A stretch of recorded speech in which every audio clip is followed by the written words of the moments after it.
this. Hey, that was my special arrow. Well, it wasn't very strong. Cherokee Fred made it for me. Well, that makes me a yellow-belly redskin in my book. Go back to Baltimore. Exactly what a fight!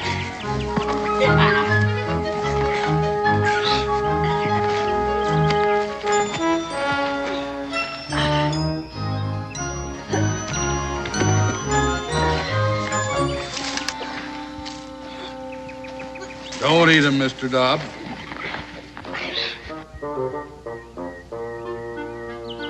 Comfortable down there?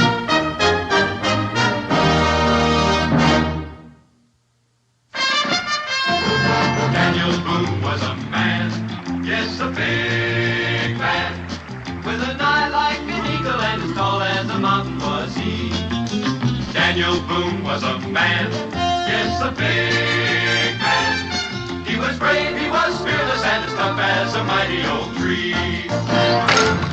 From the coonskin cap on the top of old Dan to the heel of his rawhide shoe, the rippin'est, roaring'est, fighting'est man the frontier ever knew. Daniel Boone was a man, yes, a big man, and he fought for America to make all Americans free. What a Boone wanted to do and what a dream come true was he.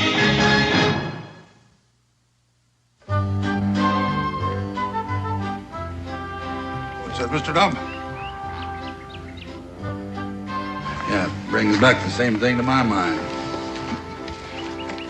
Who are you talking to? Mr. Dobb. Where is he? I don't see anyone. Well, how many could see you if you were over 2,000 years of age? 2,000 years of age? Do you remember about the prophet Elisha? You mean from the good book? Yeah. He went around curing polluted wells and springs so that people wouldn't die of thirst and the cholera. He inherited the prophet Elijah's mantle. He went around doing some hocus pocus of his own, by and large doing good and throwing in some free amusement. Remember what happened then? They ran him out of town. In them days, folks didn't understand that everybody's got to give and take up a hand now and then, as Mr. Dobb says. Why should they? That's what kept Cain in hot water. Well, it was either get out or be rid out on a rail for Elijah, so he got. But that town was rife with pesteriferous young'uns. Learned it from their elders, I presume, because nobody's born mean. You know a lot, don't you? Well, I depend on Mr. Dobb's wisdom a lot here. Without him, I suppose I'd be just an ordinary man. Well, Elijah went, but 42 of the worst of them young'uns trailed after him, hurling mockery and mud until Elijah lifted up his eyes. He said, Lord, I've just took about all of this that one saint could take. Well, the Lord sent 2 bears out of the nearby woods. I suppose you remember what happened. They got it up? 41 by Mr. Dobb here. The other bear was just a mere cub. You mean Mr. Dobbs is a bear? Dobb means bear in the Hebrew tongue. I don't suppose you could show me the way to Boonesboro, could you? Sure, that's where I live. Ah, what a coincidence. You take the road south and take the right fork when you come to it. Oh, well, I'll try to remember that. What is it? Oh, Mr. Dobb reminds me that we'd deem it an honor if you 2 young men would ride along with us and show us the right fork. I guess so, sure. My team and Dre await.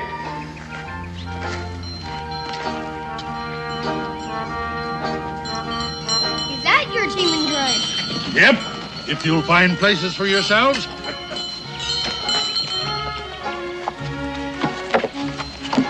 Oh, my name's Israel. Israel Boone. Boone? My dad's Daniel Boone. Never heard of him. Up with you. My name's Joe. Joseph Montgomery Jr. My dad's a sea captain. Never heard of him either. Up with you.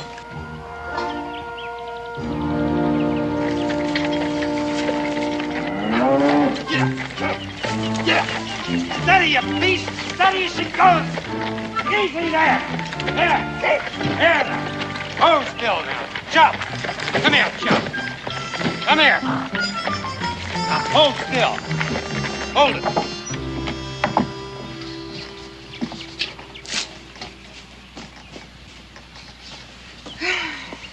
How's the plowing? Oh. That horse will get sunstroke. It's only for a minute.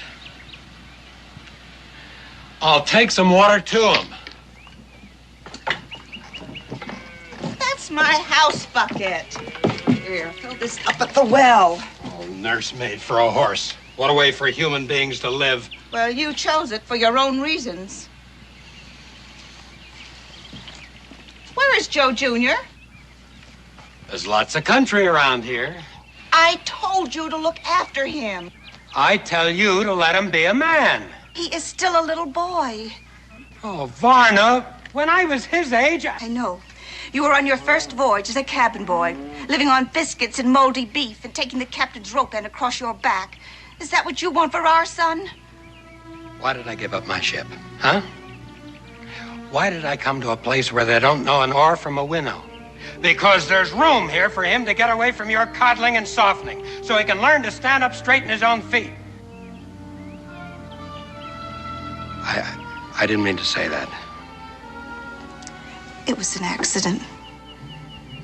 Well, was it an accident that you never let him out of your sight from the day I embarked until my voyage is ended? Was it by accident that you tried to leech out of him everything a man wants to see in his son?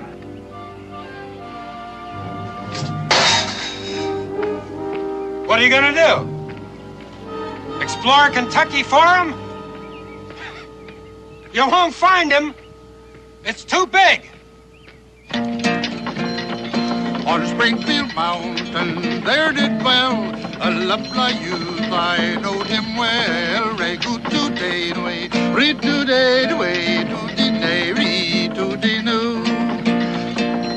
This lovely youth one day did go down to the meadow for to mow. Re good to day way, re to day way, to the day, re to the new.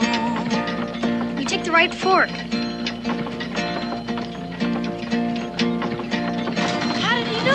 If Mr. Dobbs trotted along there to show him, he scarce had mowed half round the field when an ugly serpent bit his heel. Re to day away, re to day away, to the day, re to the new.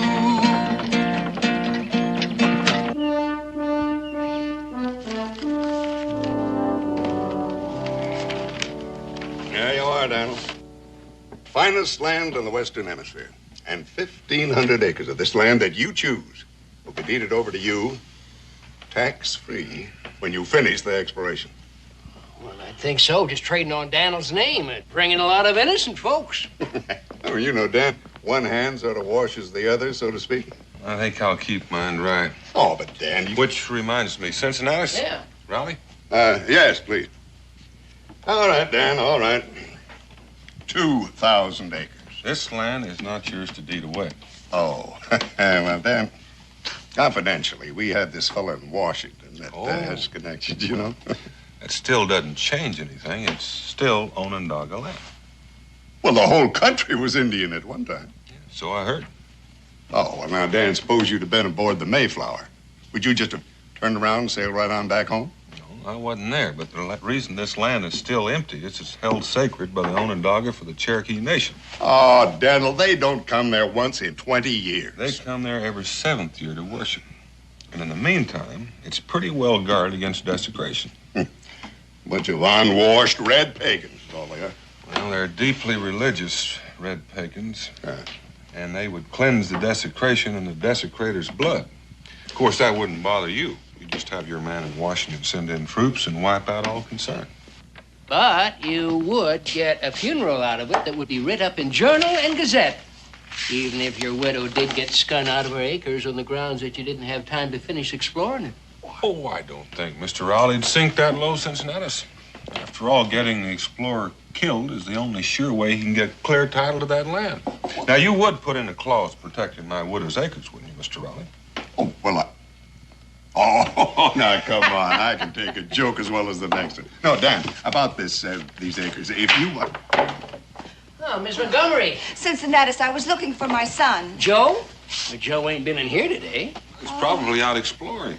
In the forest? Well, there ain't nothing going to hurt him. Unless maybe he runs into somebody's trap or Into a panther? A panther? Oh, Mr. Boone, what'll I do? Just a little frontier humor, Miss Montgomery. I wouldn't worry. My own boy is out bow and arrow hunting. Your boy isn't a cripple. Well, the boys usually like to hang out at the blacksmith shop. Oh, yes, thank you. I'll go look there. Oh, she mother hens that poor boy. And his father makes him out to be the gamecock of them all. Why, between the two of them, he just ain't got a chance. Well, I guess at the right time, like all the rest of us, he'll take matters into his own hands. Yeah. Well, now, what do you think of the new position of my bar, huh? I don't know whether I'm going to ever get used to it or not, but got a little more elbow room. Dan, now about my proposition. Wait. If you want... It can't be. I'll bet it is. Is who? Rudy-doo. Now Molly had a rotten tooth, and so the poison killed them both right good today. Hooty-nay, hooty-doody-doody, hooty-nay. Hold him up there, Mr. Dobbs. See that? He didn't even touch the reins. Of course not. Mr. Dobbs says all that. Who's he? Prater Beasley. Who? Prater Beasley.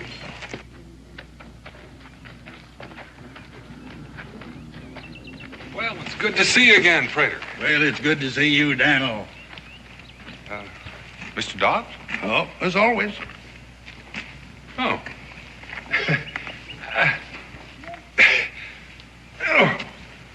Well, he doesn't know his own strength. He never did.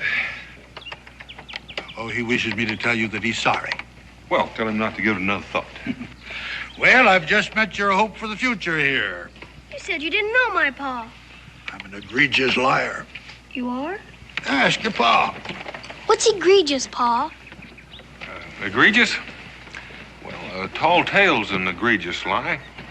And any boy that can't find the nut of truth in it, well, he's going to grow up to be a man who lives on short squeezins. Mr. Boone, children should be taught to respect the truth. Ma, that's what he meant. Get down from that wagon.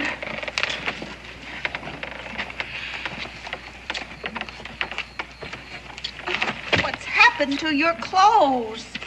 I guess I got into a fight. Ah, you're beginning to amount to something. Did you win? Did you knock his block off? No, sir, we didn't finish it. Didn't finish it. Now, son, you're gonna find that snotty kid and hammer him until he crawls. We don't feel like fighting anymore. Oh. Nothing personal, son. But the worst thing a man can do is to leave a fight in the middle. Win or die is the rule. It wasn't about anything. There was nothing to win. Your old man will tell you the same thing. Well, not exactly, Mr. Montgomery. If it's principle you're fighting for, then you fight until principle wins or you can't fight any longer. But if it's just smiting and being smit, well, then the sooner it's stopped and forgotten, the better it is for all concerned, including the innocent bystander.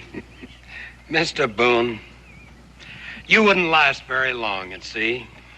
You know, I think you just might. Who are you?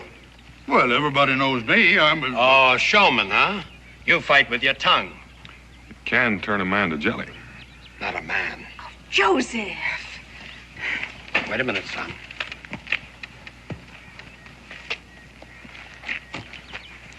I intend to have this out. It's out.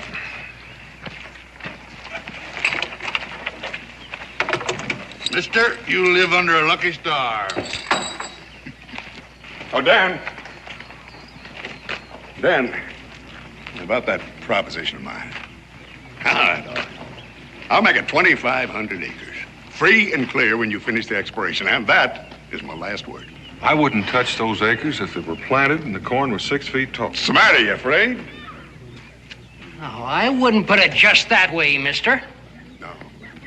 I wouldn't have either once upon a time. And now, frightened of Indians, won't accept a challenge. Boone, you're a big man. Because once you had guts enough to open up a chunk of Kentucky, Well, any man that would do the same can be just as big and rich in the bargain. All right. You go ahead and skulk. Men with the kind of guts we want are plentiful. I hope not, for their sake.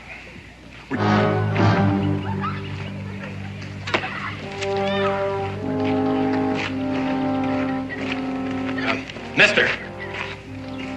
Yeah? Hey, about that property I heard you talking about.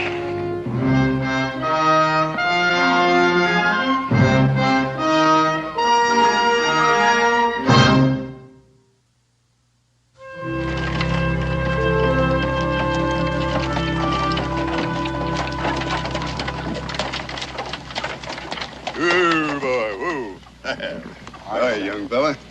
Why can't I go out with them? Because. Well, here you go. No. I got a compass of my own. And a good one, too, I'll bet. It's hung on the North Star through black storm and hurricane. Well, in here's your level and your theodolite. You do know how to use one, I suppose. Well, it's not so far from a sextant that I can't navigate with it. Oh, here's your contract, young fella. You drive a hard bargain.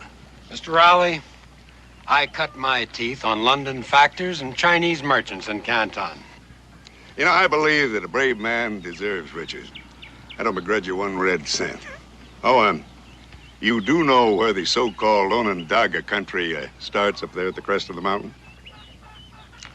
Don't you worry about them. No, I won't. I'm one man the troops won't have to come in for. I take care of my own fights. Glad I met you. You're the kind of fella I've been looking for. You found him. Good luck to you. Thank you.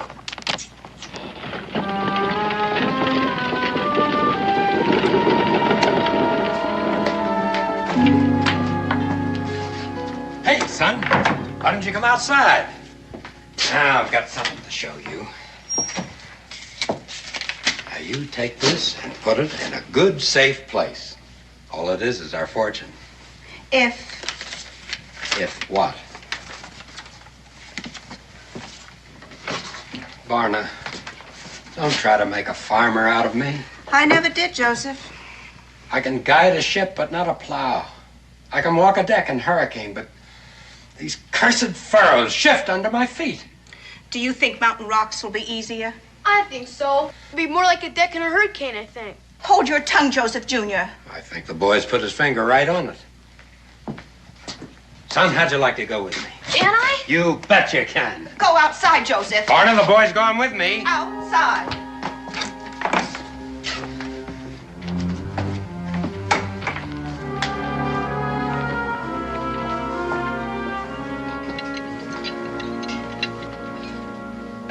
What happened to you?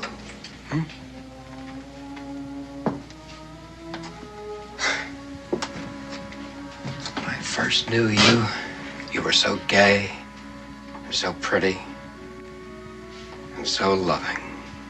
I couldn't stand being away from you, nor you from me. And now? My son's a cripple. I will protect him. I won't have a son anymore if you keep him from going with me when the time comes. Joseph. Son or a wife, neither one. I'll be done with the two of you. I'm going and no one can stop me. Oh, landlord, fill the flowing bowl until it doth run over. Landlord, fill the flowing bowl until it doth run over. For tonight we'll merry, merry be. For tonight we'll merry, merry be. For tonight we'll merry, merry be. Tomorrow we'll be sober. He who kisses a pretty girl and runs and tells another. He who kisses a pretty girl and runs and tells another ought to have his nose cut off. Ought to have his nose cut off. Ought to have his nose cut off. And never kiss another. Hey. Mr. Dobb. Grateful to the throat, but not the equal to our still. He's a connoisseur by instinct. I've never seen him touch a drop. That is a mighty fine song for a tavern. Patrick Henry's favorite. Oh, I suppose you was a close friend of General Washington, too, huh? Not only to nod to, but Patrick Henry. Gentlemen, if it weren't for the potions that I mixed for him, he'd be a lorn bachelor today. Yes, sir. I was there, and you know I haven't got the imagination to make something up like that. You know, Prater, that was the last time I saw you. After that, you sort of disappeared into the earth. Well, been going to and fro on the face of it, down in Mexico to talk to the Zunies and back into ancient Egypt with the pharaohs and the magicians. You got a mighty long bow. But that time you cracked it.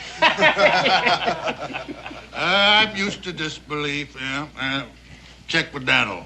Oh, you mean you was there too, Daniel? No, but it's a solemn truth.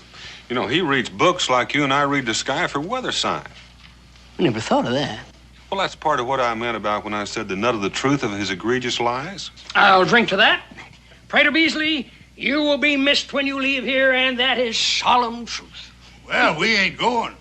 Mr. Dobb and me's a little bit weary of going to and fro. For this century, anyway. We're settling. In Boonesboro? No finer place for healing herbs and simples. Prater, I can't tell you how happy that makes me. And me, I'm going to tell you why. Because I just happen to have in my possession a cabin which is just made for you. And due to circumstances which I ain't going to mention, I can offer you a real bargain. And I'm sorry. Mr. Dobb and I already have a living place. Well, who'd you buy it from? Matter of fact, we didn't. There's a high hill just north of here. Indian Mountain. That divides us from the Onondaga sacred ground. Yes, and just this side of the dividing line, there's a splendid large cavern. Bear Cave. Is that what they call it? I near lost my life up there once. I come on a she-bear with cubs. I remember that. That was about 6 years ago. Well, you know the funny thing? There hadn't been a bear up there since. All right. Now, if a man your age wants to sleep out there in the winter damp, there's not much I can do for you. But there is something you can do for me. What? That span of mules and that dray, they're just going to be in the way if we're going to remain here. Well, I got just the customer for you. I'll get more out of them than you ever thought was in them. Well, fine. I'll get some more squeezings. Yes, Mr. Dobb? Oh, be glad to sing it for you. Yes. On Springfield Mountain, there did dwell a lovely youth. I knowed him well. Re good today, way, re today, way.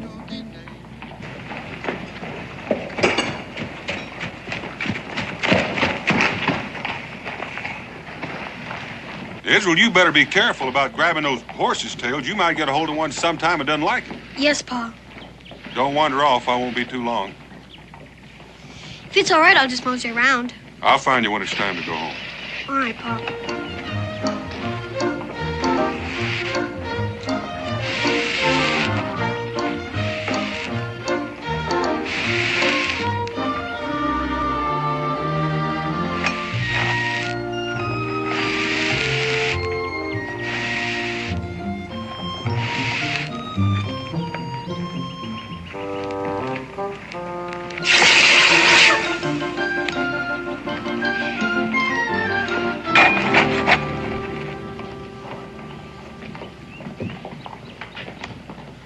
Pinwheel! Kick him out! Johnny jumped the fence. O. U. T. Period. That's pretty good mumbly peg. My mother had some pine to do at Cincinnatus' store. She made me come with her. I'm pretty good at it myself. Where do you want to start? Anything before around the horn is girls as far as I'm concerned. I take evens to go first. 1, 2, 3. All right, you go first. Around the horn. Shave the peg. Cut right. And left. Ah, you missed. Oh, I get mad thinking I gotta wait for her until she's done. Around the horn. Everybody's family squabbles sometimes. Not over their own kid. It makes you feel like it's your fault. Lady dives. That puts me 1 ahead. So far. Hey, How'd you like to help me and Prater Beasley get the bears out of that old cave so him and Mr. Dobbs can live in it? When? Tomorrow. Pinwheel. Oops, I missed. Am I invited? In particular, I promised to tell you. Sure, I'd like to help. Israel, it's time to go. We'll finish this up some other time. Oh, Mr. Boone. Me and Izzy were gonna help Prater Beasley get set of the wild bears. No? Do your folks know about it? Papa just said he'd make a man of me. Better ask anyway. He's gonna take me with him far out in the forest, and that shows how he'd feel. Well, make sure your mother knows. Come on, son. If I know Pa, he's already greased his skids. You told her? I'll come by your house in the morning. Make it good and early. Prater Beasley wants to get settled in.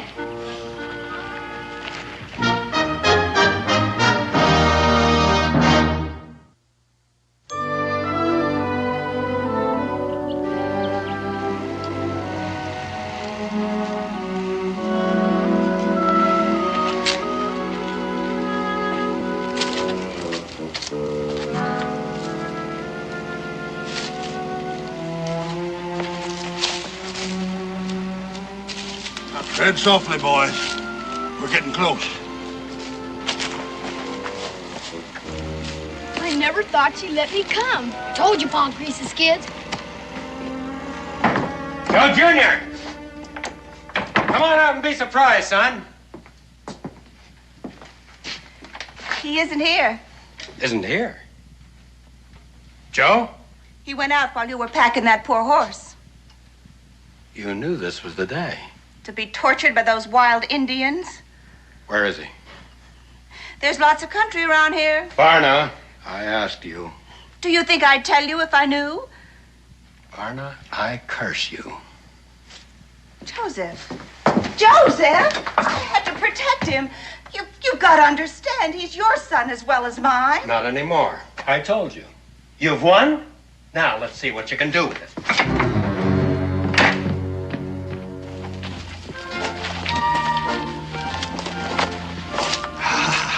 There she lies. How do we shoot them? Oh, it probably won't come to violence, but we'll spy out the land, see what we're up against. You mean we're going inside? Don't even breathe.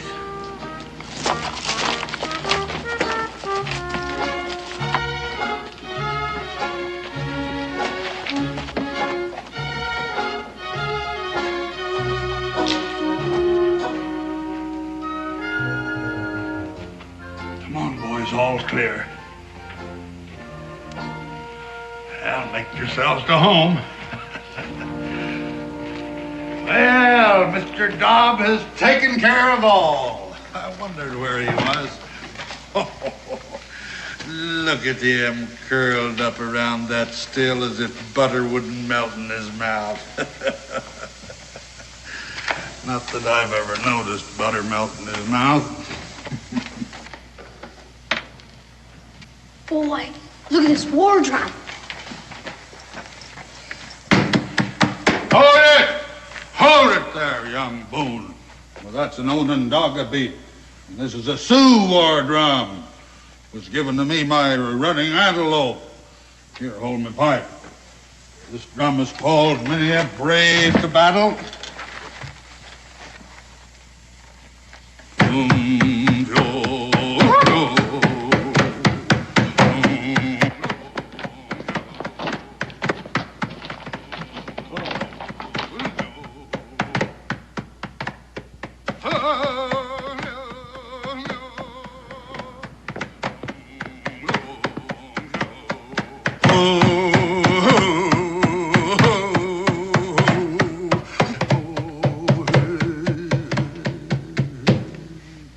What does it mean?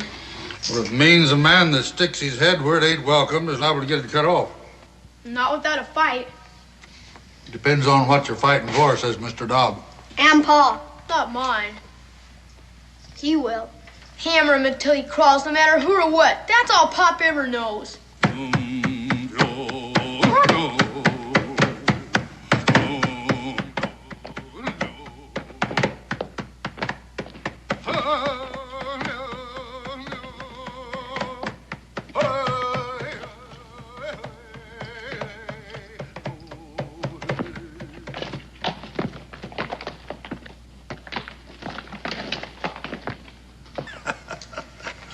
What's so funny? A story just popped into my mind. What kind of story? An Onondaga fairy tale. Do Indians have fairy tales? Sure they do. Yeah, they sugarcoat their lessons to get them understood just like the rest of us. How does it go? Well, sit down. Make yourself comfortable. Well, as the Onondaga tell it, when pestered by their young, there was a man and his wife lived in the woods by themselves, and they had one boy about you fellas' age, and pretty soon they had another little boy. And after that, why, the mother, she went on to her ancestors. You mean she passed on? Mm-hmm. Well, the little baby stood, about as tall as that finger. There's a picture of him up there.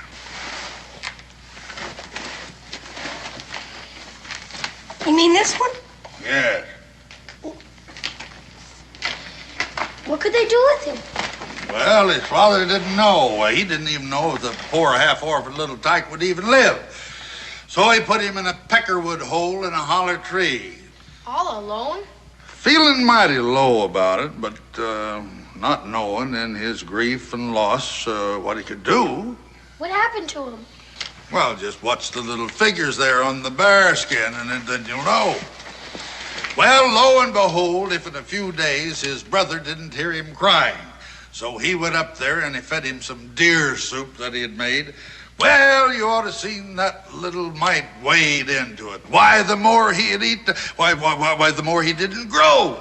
But the feistier he got. He made him a little fawn skin suit, and he skipped around like a chipmunk, talking a blue streak. He must look just fine. Sure he did. Well, his brother took him home. He didn't want to stay at first, thinking his father didn't really want him on account of how he had been treated.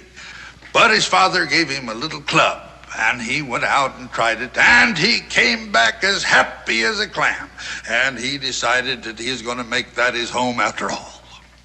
What kind of a club was it? Onondaga War Club, junior size. But it had properties. What kind? Well, if he threw at an eagle, that eagle dropped to the earth. If he hit a lion with it, that lion was his to take back to camp. Did his father know? Well, he wouldn't have believed him. He had his business to attend to. He was a hunter. Before he went hunting, he said, my sons, do not go to the north because there is danger to the north. But no sooner was he out of sight than the little brother says, big brother, he said, let's investigate. But big brother wouldn't. But nothing would hold him. So he put his club over his shoulder and away he went. And all at once he heard some fearsome noises saying, little brother comes, we'll kill him now and later his family. They were frogs, as tall as pine trees. But little brother took his magic club and went kerflooey. When he got back, his father was already home. What did he do? And I leave that to your imagination.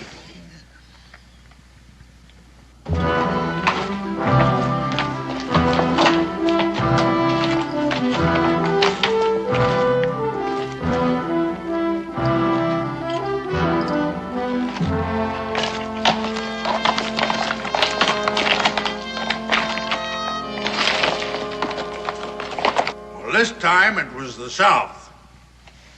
And this time he took his brother along with him. I knew he was going to, didn't you? Well, they traveled along until they came to a tree so tall that it brushed the sky. Little brother says, I'm skinning up to see what's there. Well, up he skins. And up there he finds a nest. And in that nest, the children of the lightning. That kind of lightning? Yes, as hard and as glittery as diamonds, sharper than two razors, and hotter than the hottest fire. Dangerous. Most dangerous. But little brother, he hit him with his club, and down they come. Howsomever, old man Lightning saw him falling. And he thundered, and he roared. And he came through that storm like lightning. What happened? I gotta get some potion for this rasp.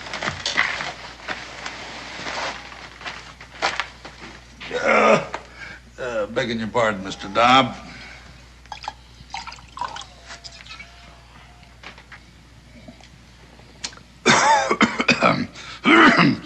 Now, that's a potion.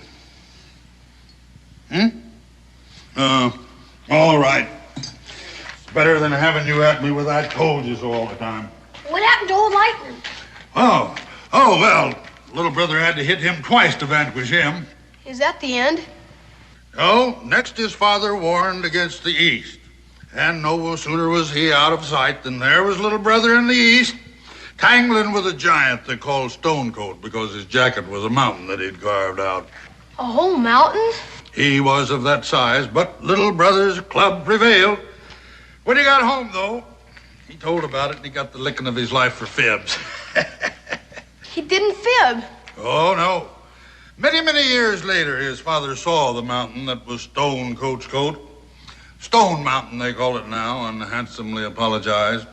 But then little brother was a big chief. How did he get to be? He still had the West ahead of him. That's right, and in its way the worst of all. Because there in the most beautiful forest living man had ever seen lived the most unbeautiful of all beings. Head bigger than 2 buffaloes, meaner than a poison snake, and he gambled. Gambled with all who came by for their lives. And never had he lost since time began.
You desecrate, you die.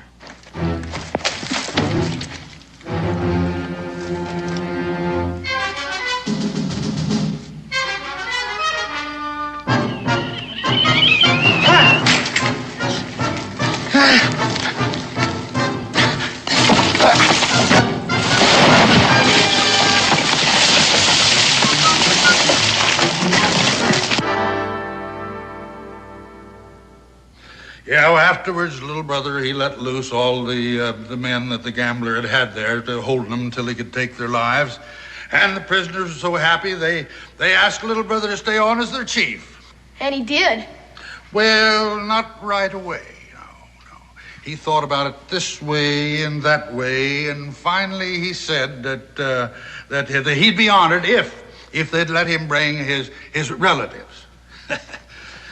And so they did. And I guess if we could find that forest right now, we'd find all those people living there with little brother. That's a good story. I'd like to have a club like that. Oh, you would? Well. Here we are. It's all yours. Take it along.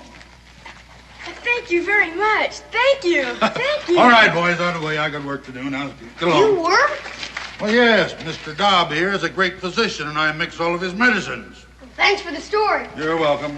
You don't suppose my club has properties? It has the properties that you find in it.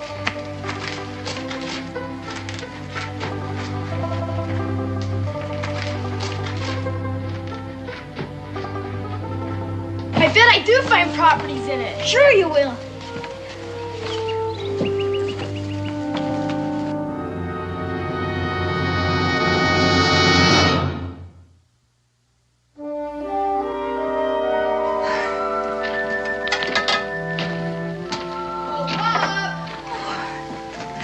Joe, are you all right? Yeah, he's sure. Where's Pop?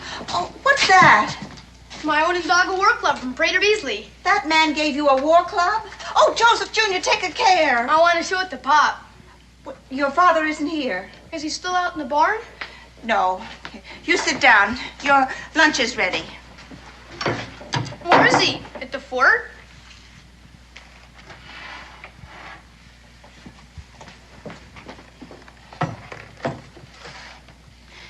Joe, your father will be away for quite a while. Not on the exploring trip. He promised to take me. Listen, dear. He promised. You wouldn't let him. Joe, it was dangerous. You don't want him to be my Pop. But that's nonsense. I was standing right under that window. I heard what he said. He was just upset. You called me a cripple. I didn't mean it. Not like you make it sound. Joe, now we have to face it. You're not like other boys. You can't do what they do. I can do more. Where are you going, Joe? I'm going to catch up with my Pop. No, you're not, Joe.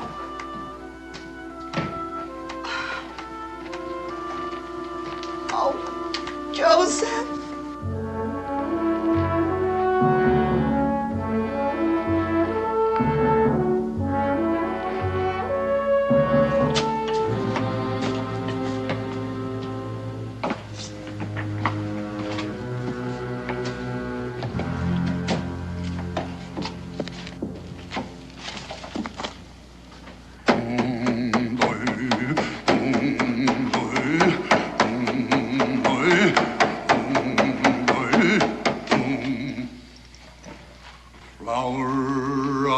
Dogwood now come, flower of the dogwood now come.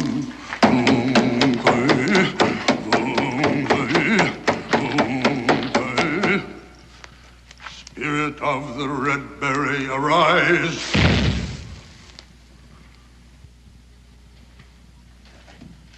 What's that, Mr. Dobb? Oh, what brings you back here, boy? Did you forget something? Just came to say goodbye. Going exploring with my Pop. Oh. Not in the Onondaga country. We're not afraid of those old Indians. Besides, I got my club. Oh. Well, Mr. Dobbs says we ought to strengthen it up a little bit for you then.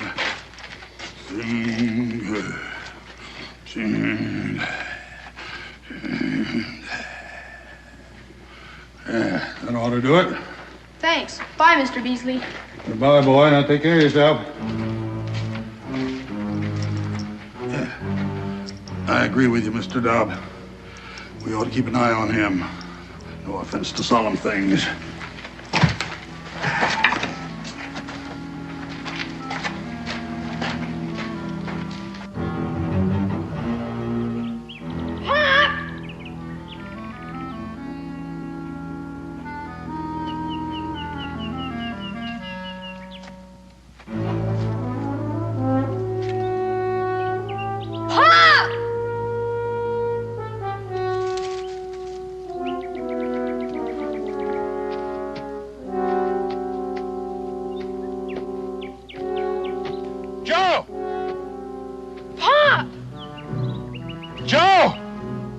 Son, go for some help!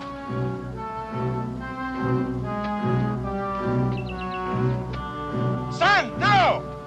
Don't try to come down here!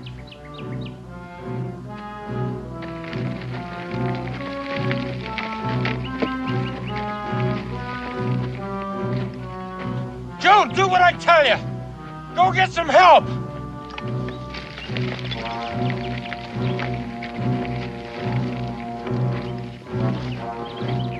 Don't try it!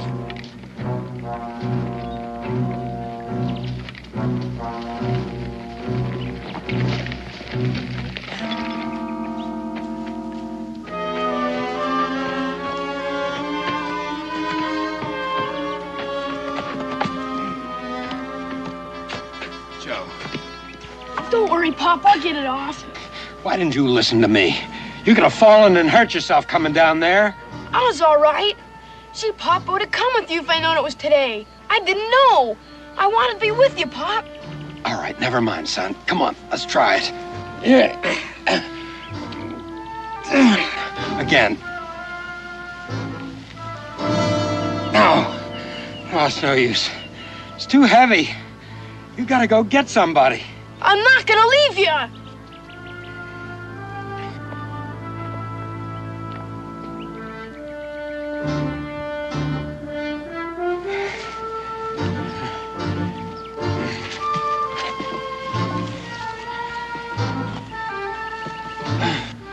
You're right, Mr. Dobb. It would be blasphemy to interfere.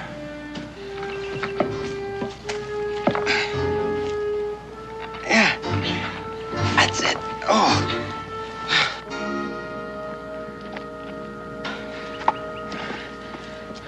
All you gotta do now is stand up.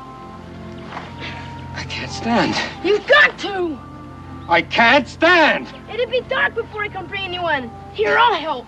How are you gonna help me? Everybody's gotta give and take a hand up now and then, as Mr. Dobb puts it. No, son, you don't understand. I do understand, because I'm a cripple. Don't say that. That don't mean I'm weak. No. No, it don't.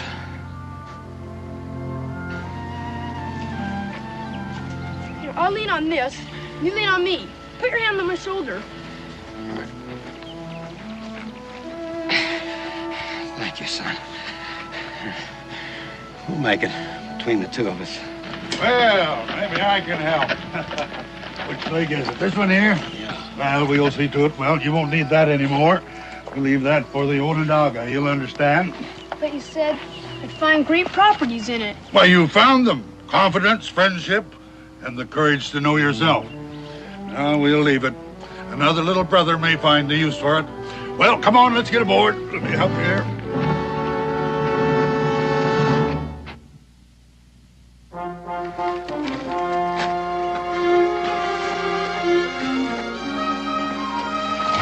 Boy, stop that! Varna. How? Oh, I'm learning. We'll never forget our stay here. It's just too bad you have to leave. Daniel, if you or your family ever have need of a sea voyage. Well, we may be calling on you sooner than you think. Good. And as for you, and Mr. Dobb. Oh, you can trust his wisdom. Better get in the back. There'll be more room for your legs. All right. Joe can drive. Joe? Oh, yes, Pop, please. Don't you think it's about time he stood on his own 2 feet? If needs be, you can reach him out a helping hand. I'll take it. I've learned that. Raider Beasley, you know what I'm going to do as soon as I get shut of this. I'm going to visit Stone Mountain. I want to see that giant's coat with my own eyes. Good. Bye, all. Get out.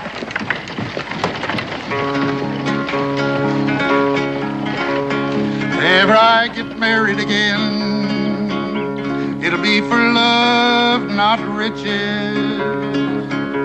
I'll marry me a girl about 2 feet tall so she can wear my breeches.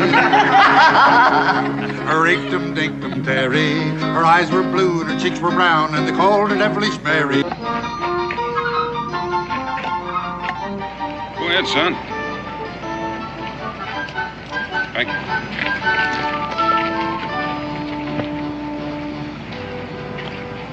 Aren't you hungry, Ism? Not very. That's something new for you. You're not sick, are you? No, Pa, I feel fine. Well, don't tell your ma I bought them for you. You know how she's about eating between meals. Tastes pretty good, doesn't it? Mom makes them better. Well, it goes without saying, but she hadn't been making them lately. That's because Uncle Brian don't care much for sweets. Matter of fact, he don't care much for anything except for his business. Sure, I'm glad you're not a businessman, Pa. Well, so am I, Israel. That's something else you don't have to tell your mom.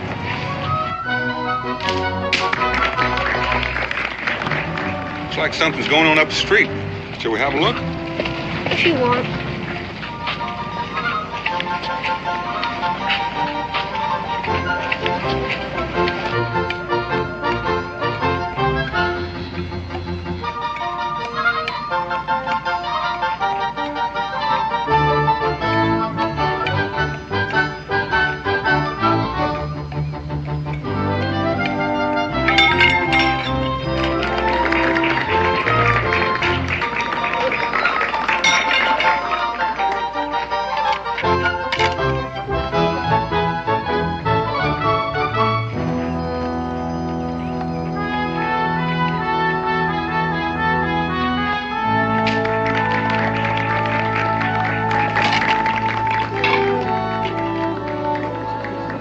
Israel, here. Put a coin in the bag. Well, thank you, my boy. I trust you enjoyed the act. I don't know. I keep on wondering what would happen if you dropped one of the plates. The plate breaks. People laugh, and I try it again. Guarantee you wouldn't try again if it was one of my ma's plates. Your boy? He's my boy. He has a very literal mind. Thank you.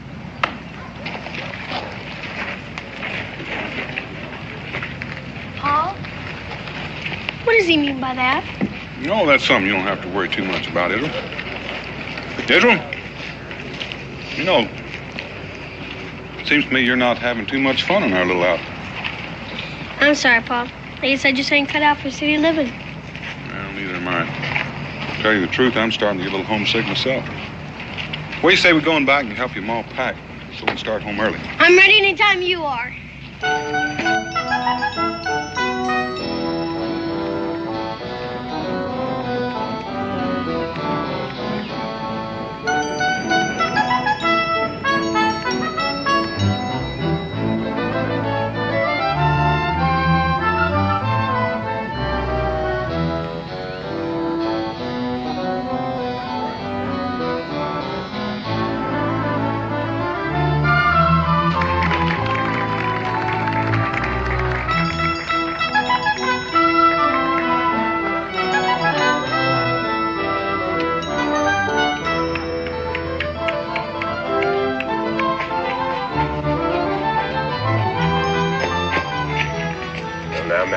I take it that you are running for the sake of exercise and not because you are being chased. There's nobody after me. Well, then don't let me ever see you running again when it is not necessary. Your precipitous flight might well have attracted unwelcome curiosity. Yes, sir. Well, now, let me see what manner of treasure you have managed to collect. Come on.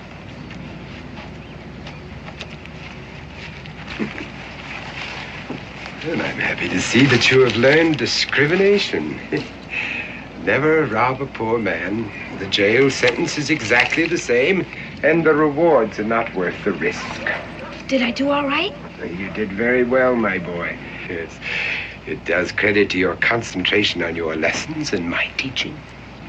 Did I do good enough so I can get meat for supper? A small portion, perhaps. But if you make another haul like this, I promise you that you will feast upon steak. Gee, I don't think I ever tasted steak. You will, my boy. You will. Now, are you sure that no one was suspicious? Nah, it was easy. They were too busy watching to notice anything. Yes, that's an ideal situation and a novel way to draw a crowd. Perhaps I should take up juggling. What do you want me to do now? Well, I would say that you have exhausted your single talent for the time being. Get yourself a partner. Black Cat, perhaps. Between the two of you, you lads should do yourselves proud, and the day is still young. Shall we go back to the crowd again? No, don't be greedy. No, you've already harvested that crop. Look somewhere else. Yes, sir. And don't get caught. A gifted chap.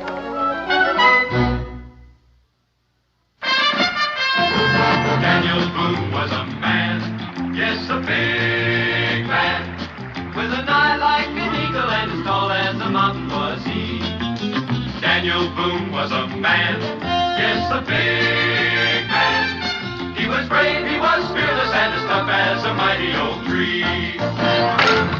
From the coonskin cap on the top of old Dan to the heel of his rawhide shoe, the rippinest, roaringest, fightingest man the frontier ever knew. Daniel Boone was a man, yes, a big man, and he fought for America to make all Americans free. What a Boone wanted to do and what a dream come true was he.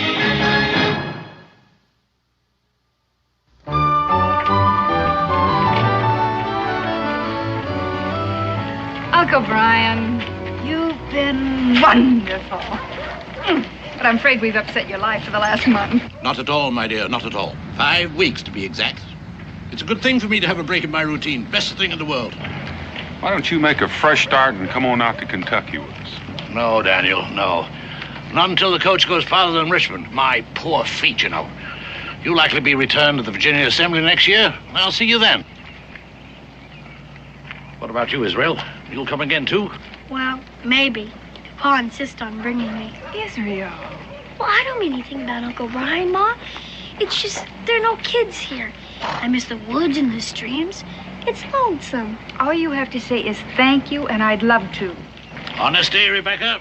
Honesty. Upstairs. Madam, forgive a slight interruption. I am Dr. Thaddeus Morton, humanities, not medicine, and I'm newly arrived in these gracious environs with my spouse and our 9 children. 9? That sure is a lot of humanities. Israel. Yes, lad. Yes, 9, and all boys. And what is even more curious, they're all just about the same age as you. Well, that's pretty hard to do. Well, not if they're adopted. Orphans. My wife and I lacked children, so we solved our problem with children who lacked parents. And if this town proves to be sympathetic, well, we have plans to build a permanent home here that will accommodate a great many more children. Yes, you'll find the details in these announcements, and I shall elucidate on the program tonight at 8 o'clock, and I hope that you will all be there. Thank you. Well, Doctor, this seems like a very nice thing you're doing. My wife and I can't be there, but I reckon if you're taking donations, we can spare a few Continentals. Well, that's most philanthropic of you, sir. And what name shall I enter on our list of patrons? Well, don't bother putting our name down. I'm just sorry we can't afford more. Well, I assure you, if everyone is this generous, the home is already built. Thank you again. I'll be at your meeting, Dr. Morton. I'll be there. Bless you, sir. Letter for you, Mr. Boone. It's a good thing I sorted the mail before the coach left. Oh, thank you. What is it, Dan? Well, Becky, it looks like we packed up too soon. We're not leaving just yet. But why? Well, at least you and your mother are not leaving. I have to go to Philadelphia. The Congress is considering statehood for Kentucky, and they want my testimony. And as long as I'm set for travel, I might as well rent a horse and get started, get back that much sooner. Gosh, Pa. Well, it's just 2 weeks, Israel, maybe even less. 2 weeks. Oh, it's not as bad as that, Israel. It's hard on you, I know. But I'll tell you what. There's a fishing boat leaving for the bay at 11 o'clock this morning. Now, if we can catch it, you might bring back a sturgeon. So, what? Confound it. What's happened to my watch? Wasn't I wearing it when I left the house? I didn't notice. I didn't notice myself. Habit. Well, if I don't have it here, it must be somewhere else. That sounds reasonable. Well, I'd better go home and look for it. It's a very valuable timepiece, solid gold. Have a good trip, Daniel. Bye, Uncle Brian. See you in the house, Rebecca. Israel, if you want to catch a sturgeon today, you better go help Uncle Brian find that watch. You know how upset he gets about those things. Yeah, I reckon I do. Bye, Pa. Catch a big one.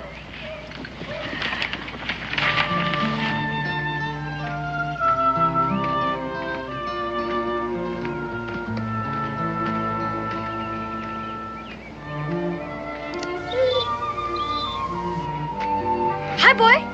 Hi. How are ya? Want to play? Go get it, boy.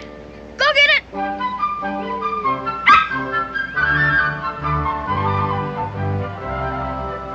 Come here, boy. If you were my dog, sure could teach you to retrieve. Want to play some more? Jupiter. Ready? Jupiter, where have you been? Come on, Jupiter. Guess you better go before you get both of us in trouble.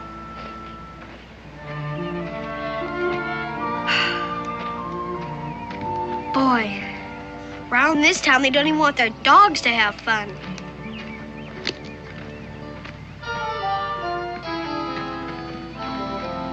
Hi, fellas. Want to go fishing?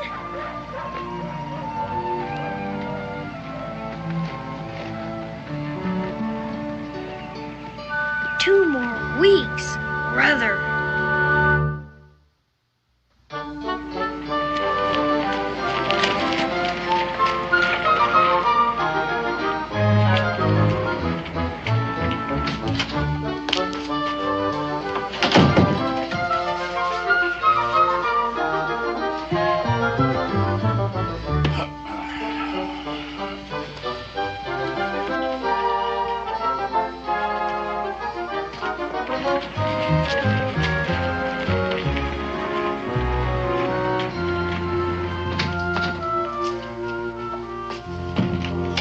Uncle Brian? I'm in here.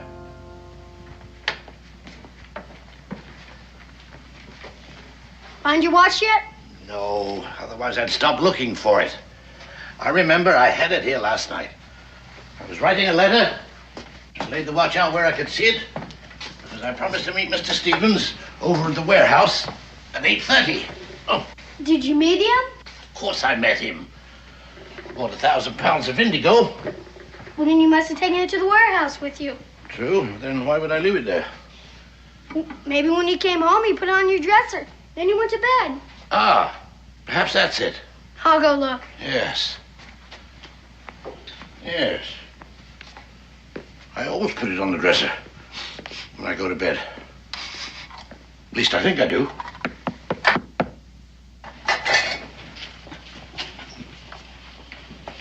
The devil can that be? Yes? I hate to bother you, sir, but, Speak up, boy. What is it you want? well, you see, I'm a poor, unfortunate orphan with no mother or father, and I was wondering if you're a kind enough man to give me and some of my other orphan friends some money so we might have a decent meal. Well, how much of a contribution were you considering? Oh, 10 pounds? 10 pounds? Everything you say may be true, my boy, but it seems to me that when one is expecting charity, 10 pounds is a rather exorbitant request. Well, you see, it's to build a new orphanage. Oh, are you one of Dr. Morton's children? Yes, sir. Yes, well, I met Dr. Morton a short time ago. He's a fine man, a most benevolent man. But I find it hard to believe that he'd allow his children to solicit funds in such an irregular manner. Well, to tell the truth, sir.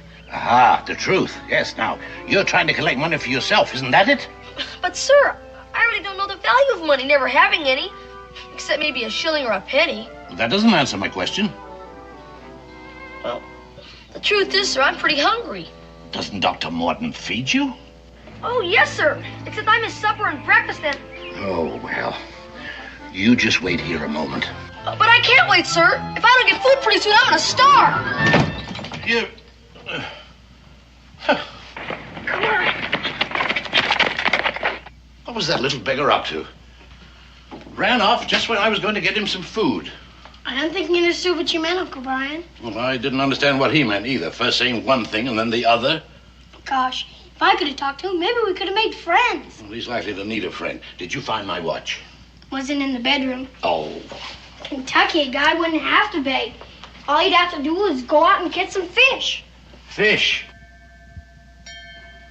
There's a boat leaving now. Guess it's too late. Yes. Oh. I'm sorry, Israel. I'm afraid I've let you down. But the boat goes out once a week, so we'll try again next time, right? Yes, we will. And now, the only other place that watch could be is at my office. Yes. Oh, now, don't worry, Israel. We'll catch the boat next week.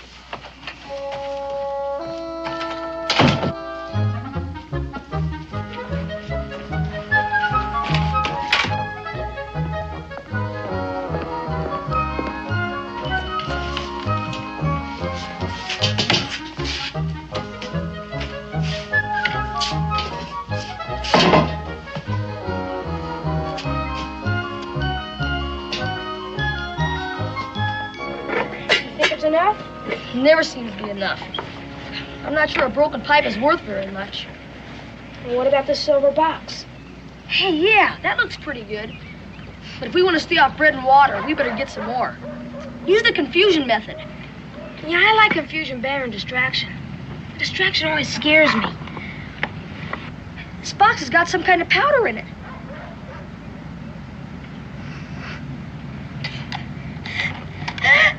Achoo! Shh, someone will hear us. Be quiet. Achoo!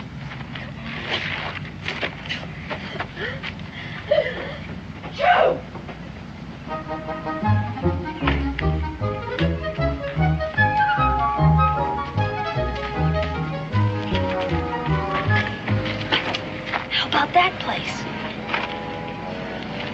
We use the confusion method.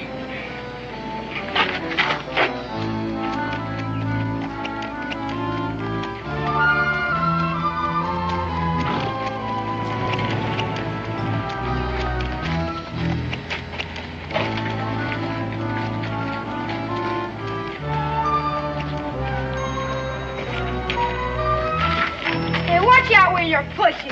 Hey, watch where you're pushing. Stop pushing me around.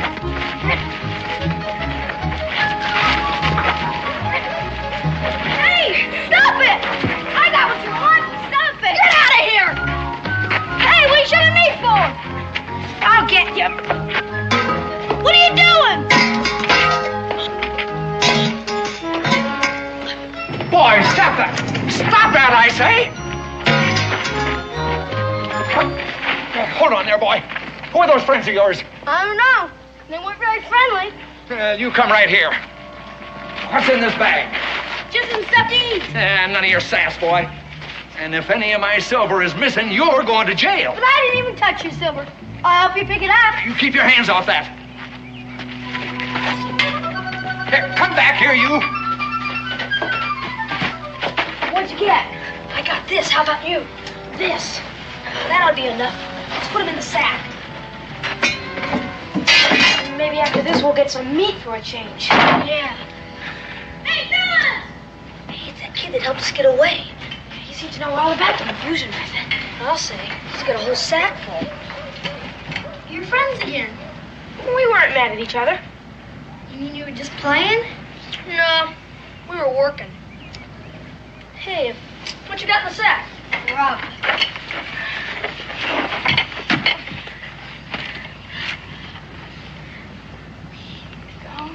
Oh, meat!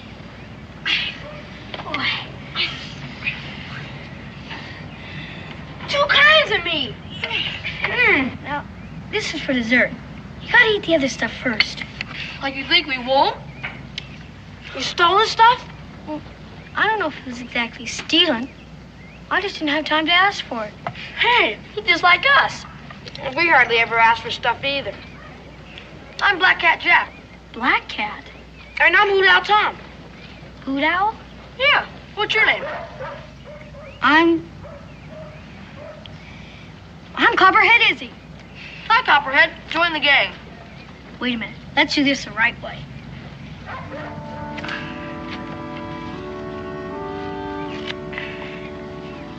We'll eat bread and salt together.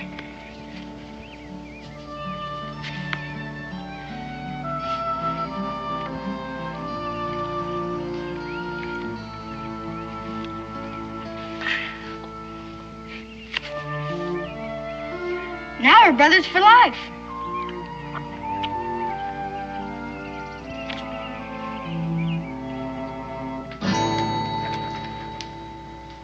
Come, Peter. You have a tongue. You have had the privilege of being taught correct English. All I want is the truth. Now, did you snatch the purse from this good woman? Not that I doubt your word, Miss Hinch. Oh, if there were only reason to doubt it. Well, Peter. Well, I'm relieved to see that you do not attempt to compound your felony with mendacity. But I didn't want to do it. Enough, Peter. Come with me. Miss Hinch, I want you to know that my wife and I are very grateful to you for having brought this matter to our attention. What will you do to him? Well, he must be corrected. Oh, it must be done. Though I'd prefer that the rod fell on my own back, as perhaps should be. Whenever one of my charges is apprehended in a malicious act, I feel that it is my fault. I feel that my teachings and my example have failed. But you have so many boys. Yes, that's true. That's true, and I must find consolation in those who have followed my instructions so well that they have never been caught in any single criminal act. Ah, but Peter, oh, how humiliating that it should happen in this town that we have chosen to make as our permanent home, where even tonight I had planned to appeal to the good citizens to open their hearts and their purses. I'm afraid that Peter has betrayed his future. There'll be few contributors now. Oh, I'll say nothing that would spoil your cause. better not to have reported Peter at all. No, you did absolutely right, Miss Hinchin. I must do the right thing, too. Perhaps as the injured party, you would care to see the correction applied? Oh, no, Dr. Morton. Oh, I believe that Peter was sincerely repentant. It seems to me that he's learned his lesson. And as soon as he becomes part of this community, I'm sure he'll be no more trouble. Yes, if only he could be assured of growing up in a community where there are people of such kindly understanding as yourself. Oh, that would indeed be a blessing. Now, if, I seldom go out in the evenings. I wonder if I could make my contribution now. Would 10 pounds be of help? And perhaps make you just a bit more lenient with Peter? Oh, Miss Hinch, after what has happened, your generosity is like heaping coals of fire upon my head. Oh, and the children, yes, they bless you too. Now, if you will wait till I hitch up the horses, Oh, well, I can drive don't you live home. very far from here. It's been a pleasure, Dr. Morton. Your pleasure is my profound delight. Oh. And the children bless you too. Oh.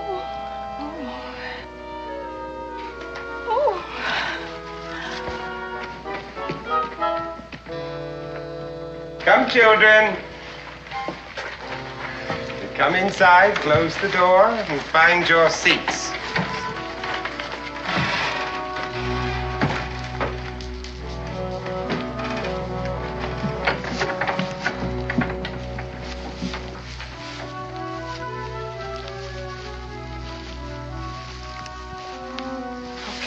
You stay here. We gotta report to Dr. Morton. Gentlemen, Chicken Leg Pete has been caught stealing, and he's going to have to be made an object lesson. You're late. What did you have to say for yourself? Silver. Yeah, now that's what we like to see. You boys are beginning to learn the value of things. I commend your selection. Watch out, Mr. Morton. That stuff's powerful. Powerful? On the contrary, it's excellent snuff. French, I'd say. All right. Sit down.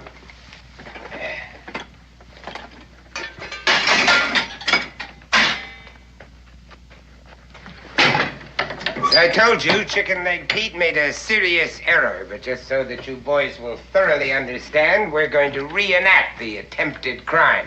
All right, Chicken Leg, stand out here. What did he do? He got caught stealing. He's sure gonna get it. I guess I'd get it too if I was caught stealing. Violet, you will play the part of Miss Hinch, who informed me that her purse was hanging on the crook of her elbow like that. Now you will be strolling up and down the street looking in the shop windows. All right, Chicken Leg, show us what you did.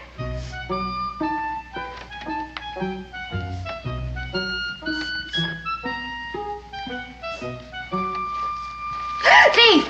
There. Caught. Caught. Because you paid no heed to what I taught you. Because you failed to practice. Caught. What mortification you have caused me by your stupidity. And for that, you will be on bread and water for 1 week. All right, sit down.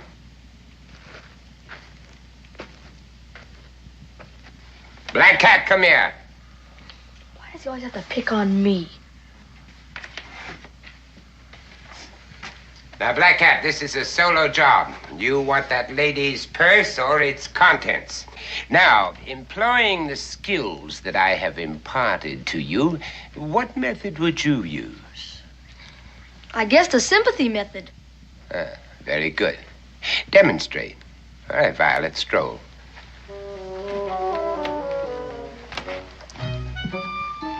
What's going on? Keep still.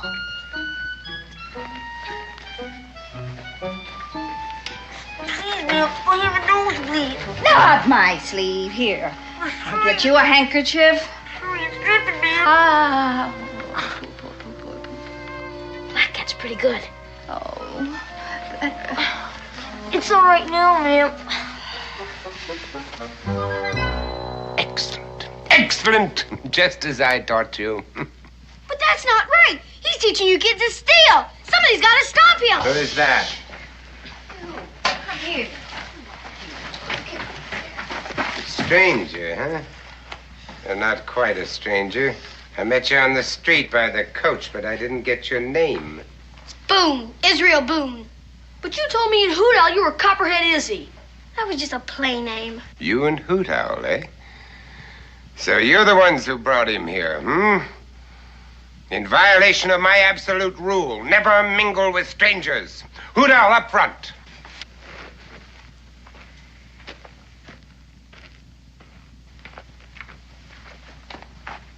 Now, for introducing a stranger into our midst, you will both receive a sound thrashing. And you will be put on bread and water not for 1 week, but for 1 month. But Dr. Morton, he's just like one of us. He stole food for us. I didn't say I stole it. I said I just didn't have time to ask for it. That's what we all say. Now, let's see what you have there. 2 empty jars and a salt shaker. It isn't worth a farthing. We ate up the part that was worth something. Lots of stuff. In any case, you're a sneak, and you will be treated accordingly. Hey, that's my Uncle Brian's. Give it to me. It's my snuff box now. I shall think up your punishment tomorrow. Tomorrow? You can't keep me prisoner. You can't keep any of these kids prisoner. This is my family. And because you joined them of your own free will, you will become part of my family, too. Violet, lock the doors.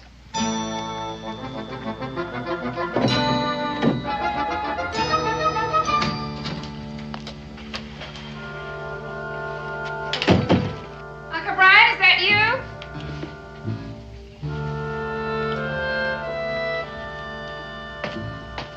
Oh, what a day. Goodness, I didn't expect you back so soon. They think the fishing boat came home till evening. Missed the boat. I've been at the warehouse looking for that confounded watch of mine. It's not there. It's not here. Did Israel go with you? Israel? He was here when I left. He's out playing, I expect. Where is that blasted watch of mine? I wish I knew. I wish I knew what happened to our food. I could swear I left a roasting pullet in the middle of that table.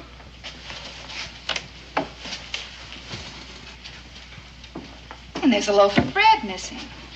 Well, I've looked everywhere I can think of. I must have just plain lost it out of my pocket. Someone's dumped flour all over the place. Well, it has my initials on it. So if an honest man should find it... Israel! Israel! It's not in there, Rebecca. We scoured the place. Israel!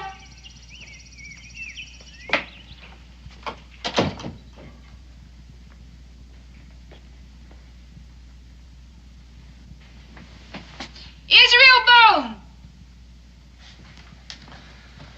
Things just don't vanish without a reason. I suppose Israel can explain it when he gets home. No, Israel couldn't find it either. Hey, where the devil's my snuff box? I always keep it right here. Of course, I did move things around looking for that confounded watch of mine. And that silver piece. The one that belonged to your Aunt Mary. That's gone. We always have it here.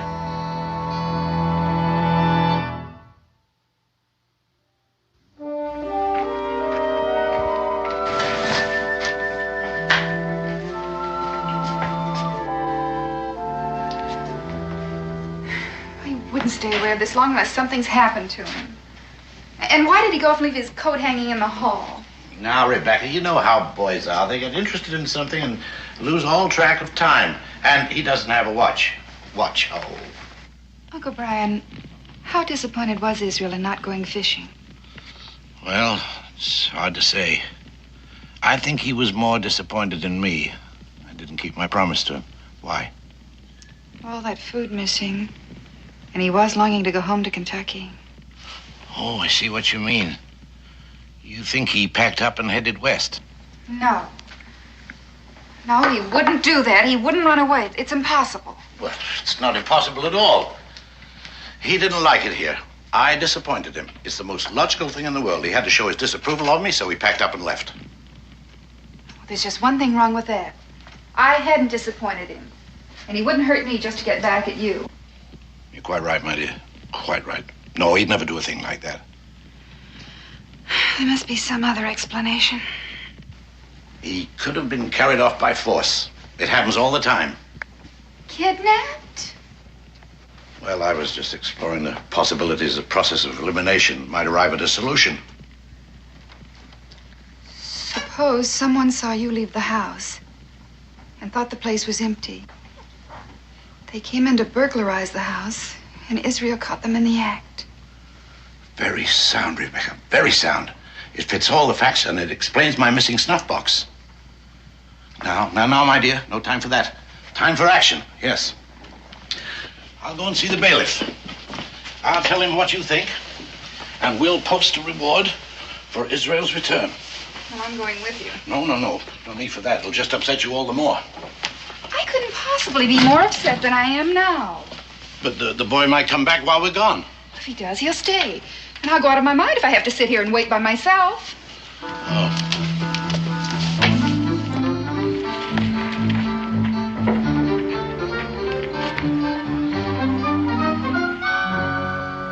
Don't you fellas know it's wrong to steal? Sure we know it's wrong. But we have to. We got it on our keep. How did old Martin get you in the first place? Nobody else wanted us. We got signed over to him and his wife legal. So if we try to run away, he can always get us back. And he's such a smooth talker, nobody ever suspects anything. Gotta think of something. My pa gets captured by the Indians.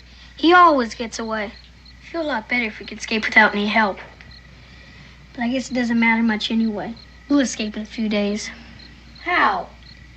Oh, there are gonna be people looking for me. Sooner or later, they'll look in this barn. Sure, it's gonna be embarrassing. How can I face Pa when I can't even escape from a barn? You don't need to worry about that. And you got an idea? I got an idea. You don't know what's going on yet. But if Dr. Morton is planning on raising money for a permanent home... You mean he's just planning to raise money? What we swipe is nothing to what he gets. We're just bait.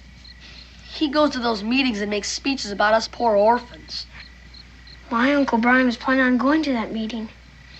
There's only some way I could get word to him. That's it.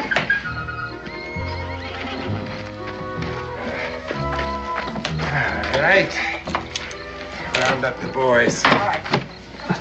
All right, everybody in the wagon. We're all packed up. Up you go and be careful. There you go. Up you go. Up. All right. I don't want to go. Thaddeus. As I told you, you joined us of your own free will. You're now one of our children. You want to go with the rest of the boys, don't you? All right, in you go. Now, mind your feet.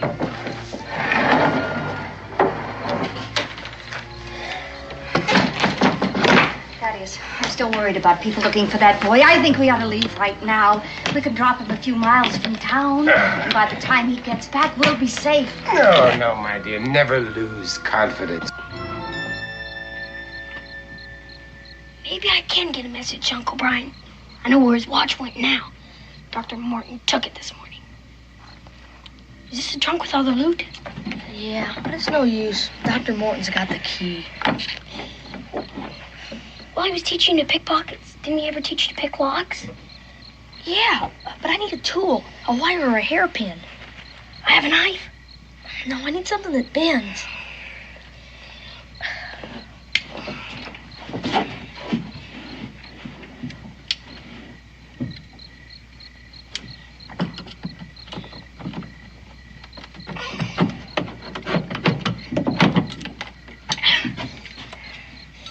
I have a bent nail.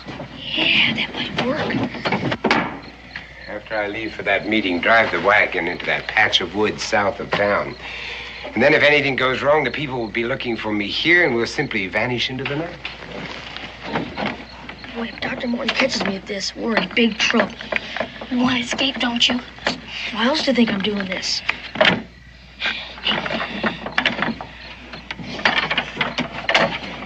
It's solid gold. the initials BB on it. Here it is. Now what? Now we employ the confusion method. Well, adieu, my dear.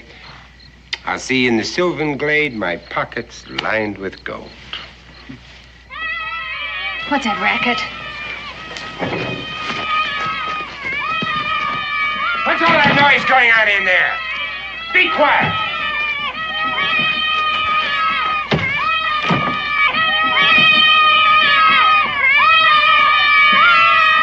All right, now, let's see what's going on. What are you doing? Now, stop it! Stop it, do you hear me? Will you stop that? You boy! All right, all right! All right! Oh, Boone, I have a suspicion that you're at the bottom of all this. I haven't time to deal with you now, but I'll let you amuse yourself imagining what the punishment I'm going to mete out will be. And I warn the rest of you, if there is any more trouble, you'll each one of you receive a sound thrashing, no matter who the culprit may be.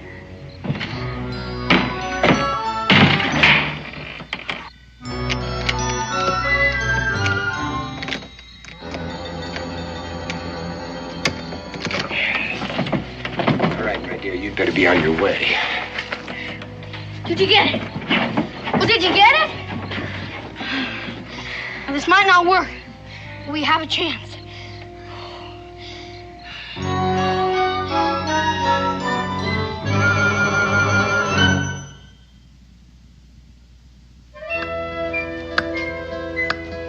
I don't know what else we can do.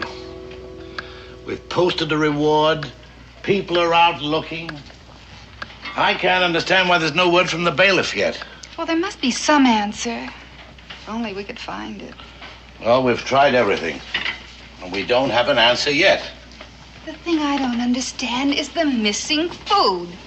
If there was a thief in the house and Israel walked in on him, why would he take time to rob the pantry?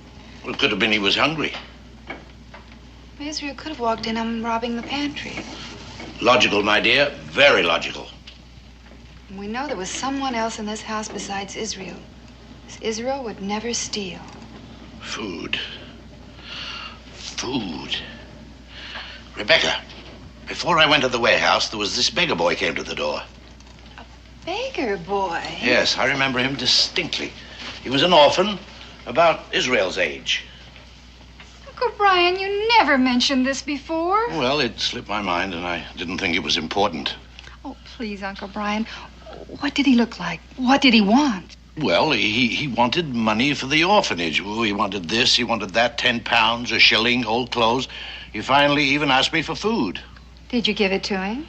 Well, I was going to, and all of a sudden he ran away. Did Israel hear this? Well, I'm not sure. You see, he was looking for my watch, and... Oh, wait. He must have heard something, because he said the boy didn't understand me. That could be the reason he took the food. He took the food for the boy at the orphanage.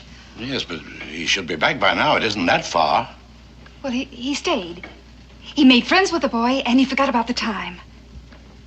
Wasn't Dr. Morton holding a meeting tonight? Yes, 8 o'clock. I planned to attend until Israel got lost. Well, you're still going to attend. Well, there's no point in it now. Besides, I wouldn't leave you here alone. Of course there's a point in it. Don't you see, if he took food to that boy, Dr. Morton may have seen him. Good heavens, you may be right. 8:45.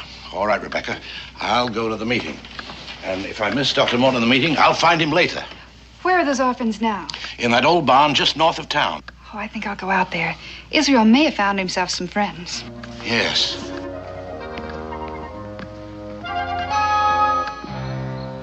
I can see by your expressions that your hearts have been touched, that your sympathies are with those homeless waifs who even now are sleeping under a roof designed to shelter cattle.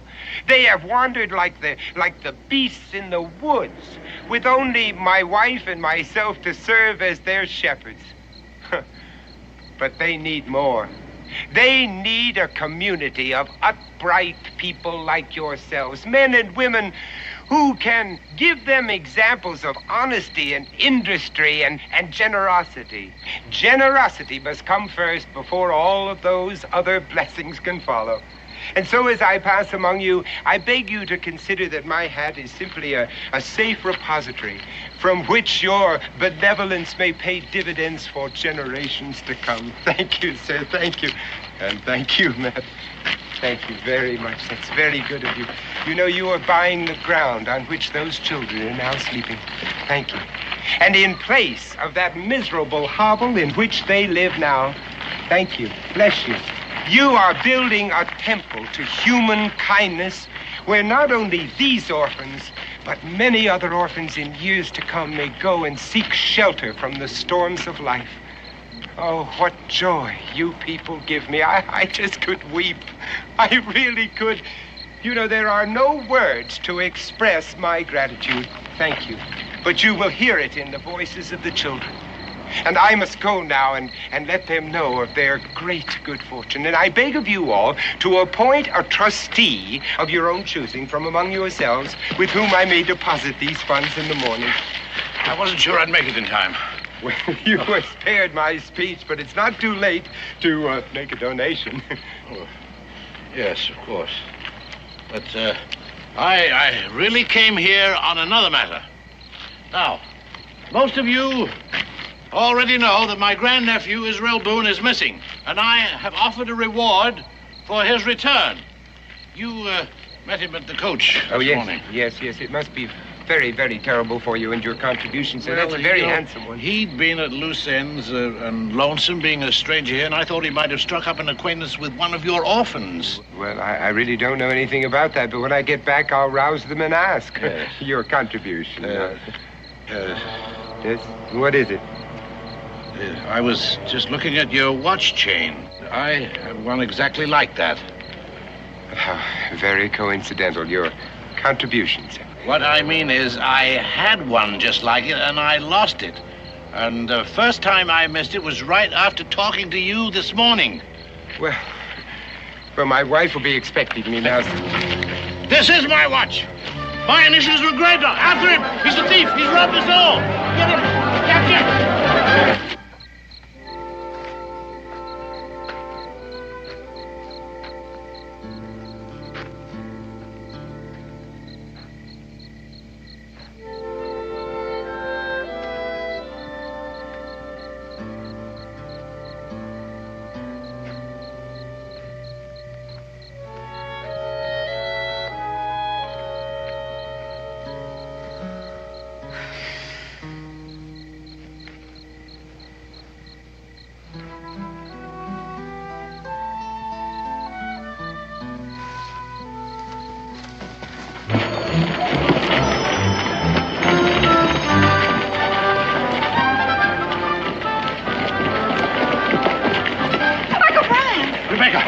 Dr. Morton, he's a scoundrel, a thief. He stole my watch. Then he's got Israel. I found his handkerchief in the barn. Don't waste time.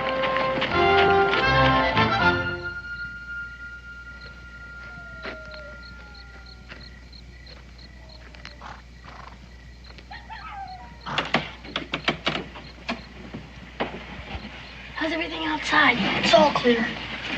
I only had something longer than dinner. Hey, what about the sword? Good, get it! If I can loosen that kingpin, this wagon isn't going anywhere.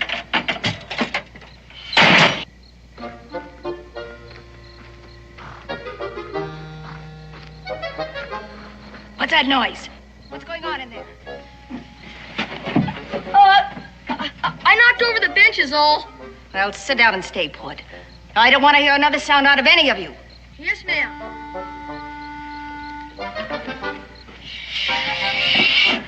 Gotta loosen these bolts. It's coming. The bolts are loose.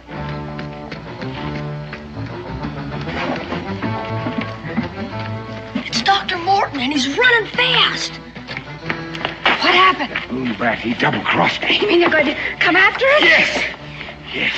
Now, get up there. When I get him, I'll wring his neck. What did he do? He switched watches on me. Just when I had this town in the palm of my hand, but there's no time to talk about that. Let's get out here.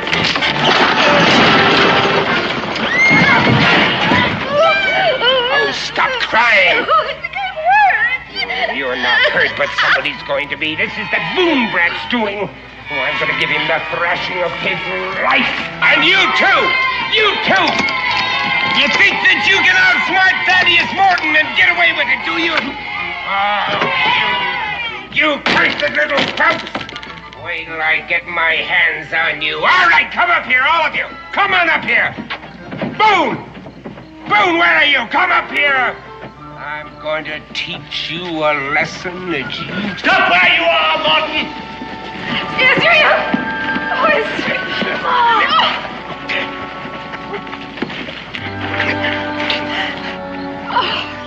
Hi, Ma. These are my friends. Black Cat Jack, Hoot Owl Tom, Chicken Leg Pete, and I'm Copperhead Izzy. Copperhead Izzy? Come on in there.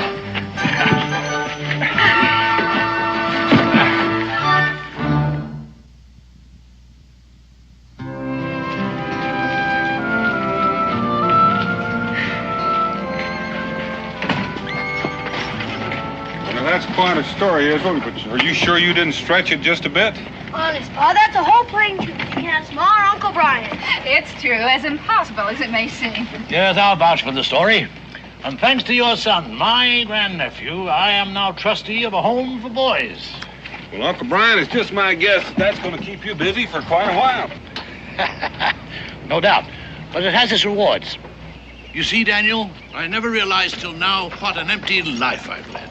And I can thank Israel for that, too. You don't have to thank me, Uncle Brian. The way was lots of fun. I think we can do without that kind of fun. Well, it looks like we're on time.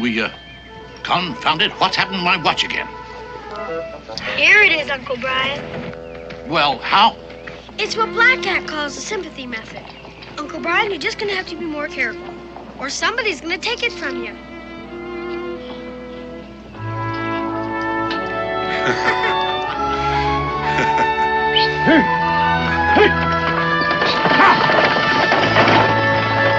It's like an elephant. Oh, that was no panther. Now, that was just the biggest lie in all the Alleghenies. Don't you call me no liar, mister. Old man, you've been a gunsmith. You've been a shopkeeper back in Pennsylvania all your born days. You never hunted nothing but customers. Before that, I'm talking about before that, when I was young like you. I was a surefire hunter. And I tell you that I trailed that panther right over the Alleghenies. I remember that I started on a Tuesday, and I trailed him right through a Thursday. You old men sure are something. Or you'll make up anything to prove you still got vinegar in your veins. I don't make nothing up. I know the woods like the back of my hands. I can trail, I can hunt, and I can fight as good as any of you dumb yearlings. I tell you, I climbed the Alleghenies, I crossed the Ohio, and I got that panther right by the Susquehanna. The where? The Susquehanna. The Susquehanna! What are you, deaf or something? And what's more, I put a rifle ball through that cat's eyes at 100 yards. Oh, now. You crossed the Ohio, then the Susquehanna? Huh? Did you hear that? What are you, crazy loons? What are you laughing at? You can't cross the Ohio and then the Susquehanna. It's the other way around. You don't even know the country you're making up tales about. Now listen, I want some respect, you hear? Oh, yeah. I want some respect from you. Well, then don't tell lies, old man. I ain't a liar and I ain't an old man. I'm going to prove both of them points. Come on, finish this off. I'll take one of you, two of you. Doesn't matter which. Come on, get going, you serpent. Let him go. Daniel Boone, I'm on your side. Let me down. Put me down, will you? Alex, don't pay any attention to him.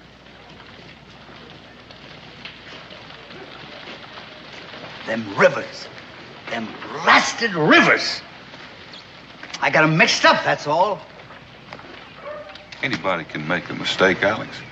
Maybe. But you know, when I make a mistake, it's a beaut. Going west, and I set the Ohio before the Susquehanna. It's mud. My brains is turned to mud, you know. Maybe they're right. Maybe I ain't good for anything anymore. Alex, you're just speaking pure D old, unadulterated hogwash. You know, I bet you can teach me things about the woods I never knew before. You know, I never should have come here. For 30 years, I hunted in the Alleghenies, and that's the truth. I believe you, Alex. Sure I did.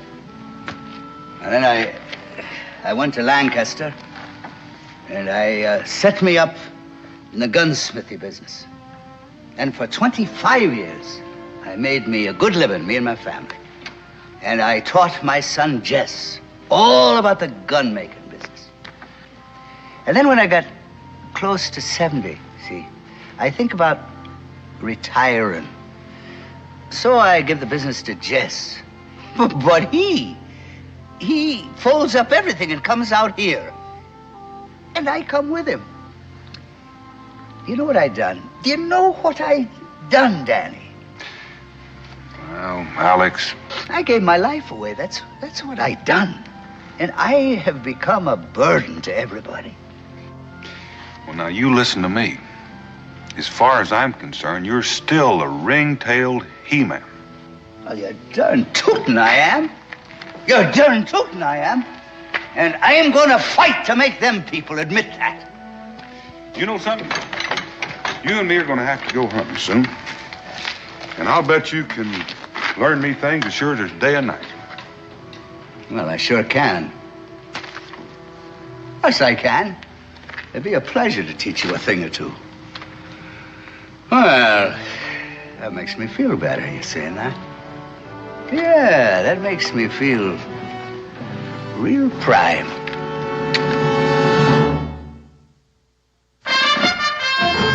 Daniel Boone was a man, yes, a big man, with an eye like an eagle and as tall as a mountain was he. Daniel Boone was a man, yes, a big man. He was brave, he was fearless, and as tough as a mighty oak tree. From the coonskin cap on the top of old Dan to the heel of his rawhide shoe, the rippinest, roaringest, fightingest man the frontier ever knew. Daniel Boone was a man, yes, a big man, and he fought for America to make all Americans free. What a Boone wanted to do and what a dream come true was he.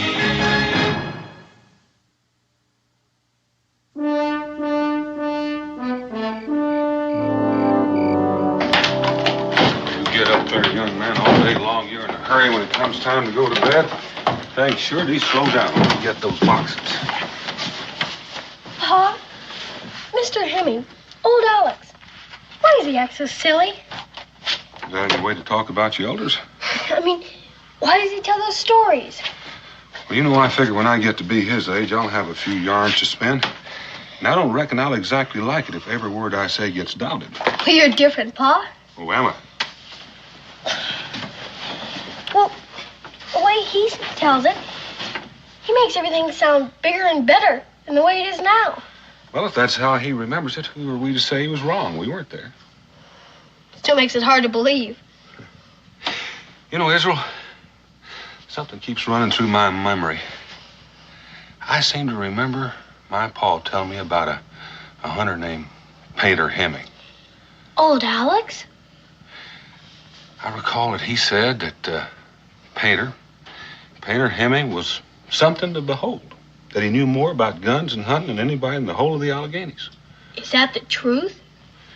Well, my pa never lied. Why should yours? See you in the morning. Night, Pa. Night, Israel.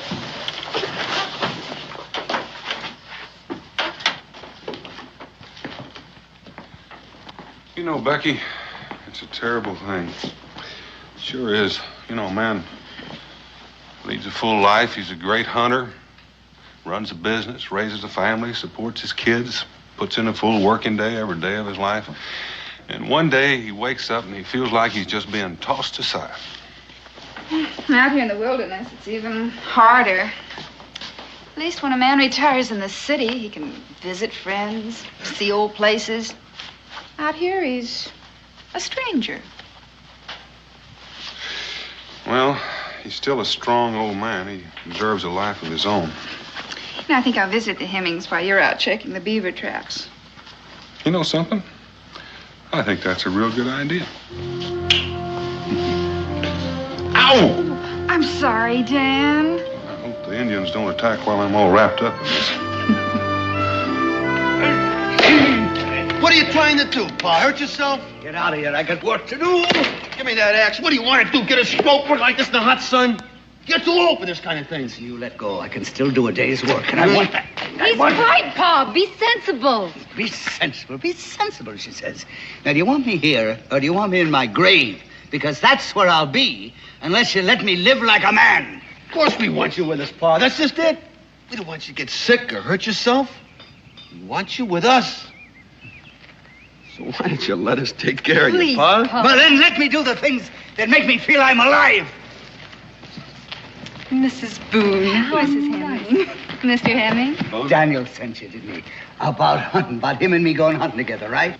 No, I just came visiting. Well, it's not about hunting? Oh, he doesn't have time to go hunting now. Fact is, he and Kelly and Ben are going out to check the beaver traps. They're over at the tavern now getting ready to go. What, now? Yes. Well, they're not going to go without me, I tell you. Salt and cornmeal. Oh, how about a spot of rum? Nights get mighty cold up there. Cincinnati's, you always think of the most important things. Daniel. I'm going with you. You promised. I'm going with you. Are you out of your mind? That's all we need. None of your sass, mister. All right, when do we start, Daniel? What do I take with me? Oh, Alex, listen. Huh? Listen. Yes? This is different from hunting. You know that. This will be too hard on you. We may be out there as long as a week. Is that all? I got plenty of ginger in me. Ah, this is a man's work, and I'm going to do it, huh? Come on, Alex, you creak. You couldn't even keep up with us. I'll pass you, mister, and make you run to keep up close. 70 years old and he wants to check beaver traps. That's right, in case you've forgotten it. 70's a fine right age, and I'm still growing. Oh, Alex. Yes. Listen. Yes, I'm listening. Not this time. It's too much for you. You? What, are you breaking your promise, Daniel? Oh, now, Alex, please. No. It's all right. No, I'll just sit in the sun and I'll grow rusty like an old piece of iron, and bit by bit I'll die. I give it up, you know. Trying to live a life of my own. I give it up. I'll just start walking to my grave. Alex, go get your rifle. You're coming along with us. He was only fooling me. He was only fooling me. Ah, no more, Daniel. I knew he was only fooling. He was only kidding, you know, all the time. I'll be right with you now. Now, don't go. I'll be right back. My pa's a mighty good man, Mrs. Boone. All his life he's done for me. Now I want to take care of him. You know, make his days sunny and easy. Hey, I'm going here. By Jupiter, I'm going. Yes, sir, he's going to take me with him. Oh, you'll have fresh meat, Beulah. You'll have bear, and you'll have buck, and it's as big as a horse. You can't make a trip like that. It's too much for you. What are you talking? I've been making trips like this before you were born. What's more, you just be a burden to them, Pa. You're just getting their way. They don't need you. And you don't need me for anything here either. You're not going to go, Pa. I'm not going to let you. What? Get away! Get out of my way! Alex!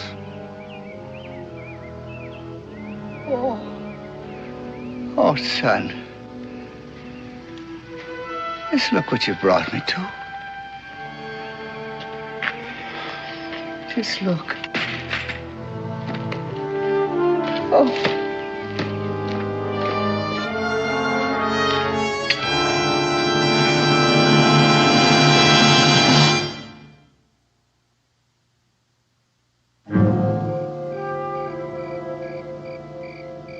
Down in the willow garden, where me and my love did meet, there we sat a-courtin', my love dropped off to sleep. That's real sweet singing. I hope them beavers like it. And the Shawnees.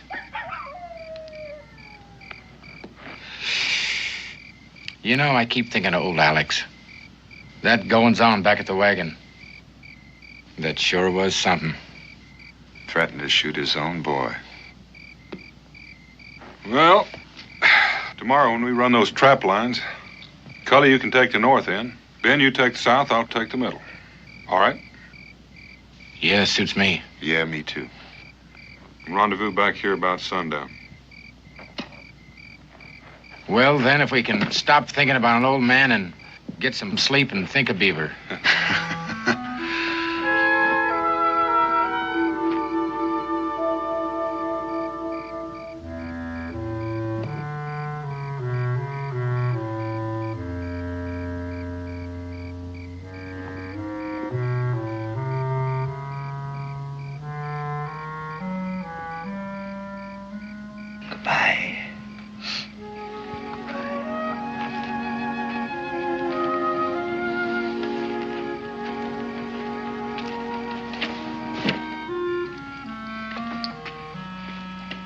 Come on, fellas.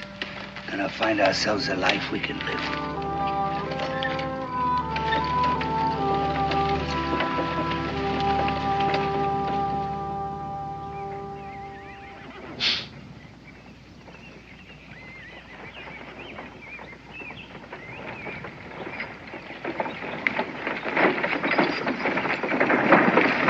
Alex!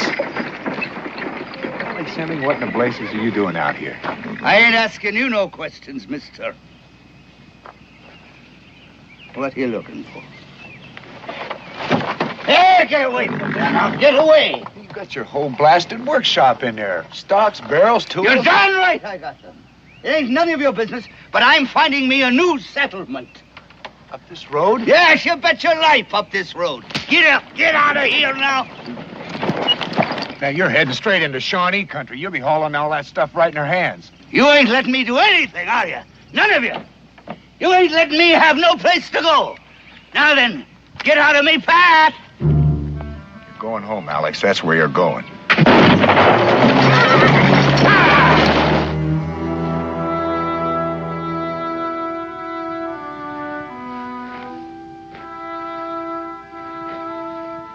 Cully should have been back by now. Well, maybe his traps are full. Yeah. Take more time. Yeah, maybe. Daniel. Ben! Daniel. He shot at me.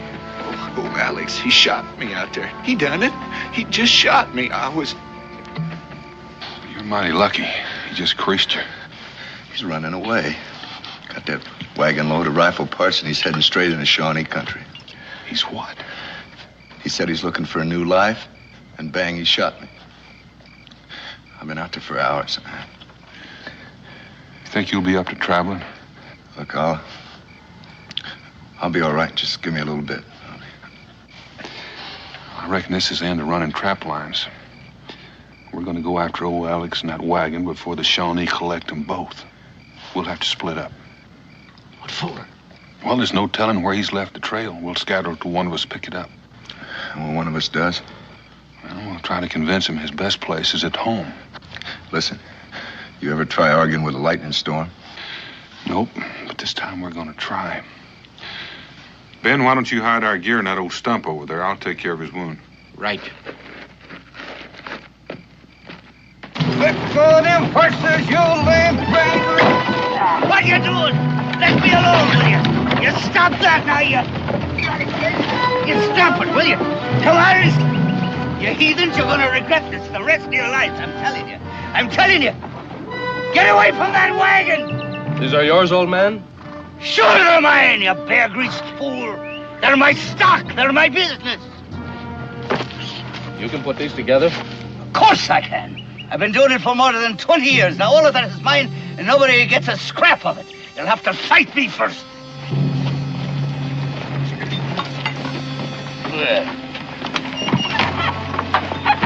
What?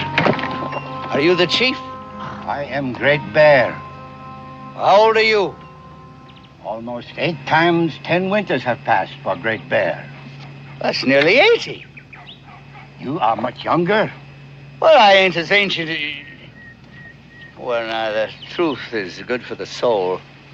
I tell you, there ain't that much distance between us, Chief. So because we are both ancient, we will sit and talk, eh? All right.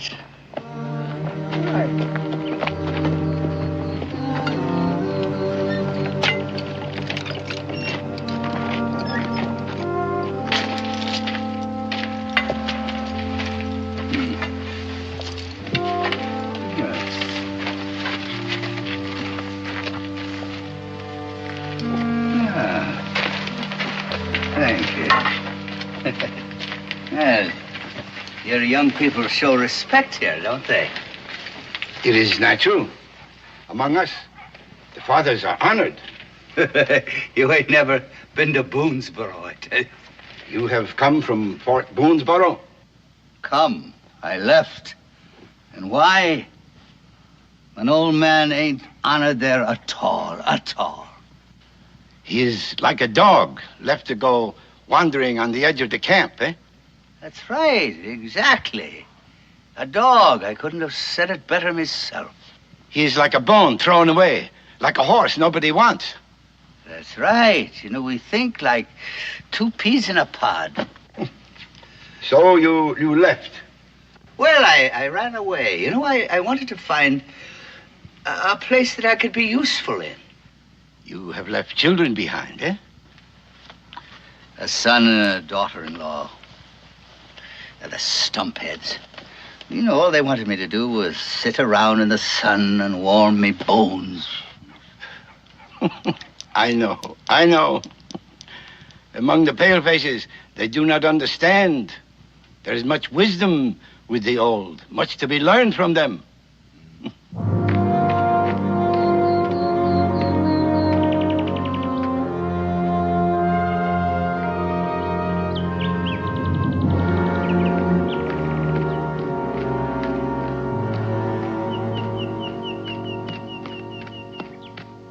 You have fought in the wars? Yes. Yes, Quebec. I was with Wolfe in 58. I was in King George's wars in 40. I, too, have fought in wars. English, French, Spanish. You and me, we have seen much and known much, eh? Yeah, I think we're the 2 smartest fellas in the village, if you ask me. Oh, thank you kindly. Thank you. Oh.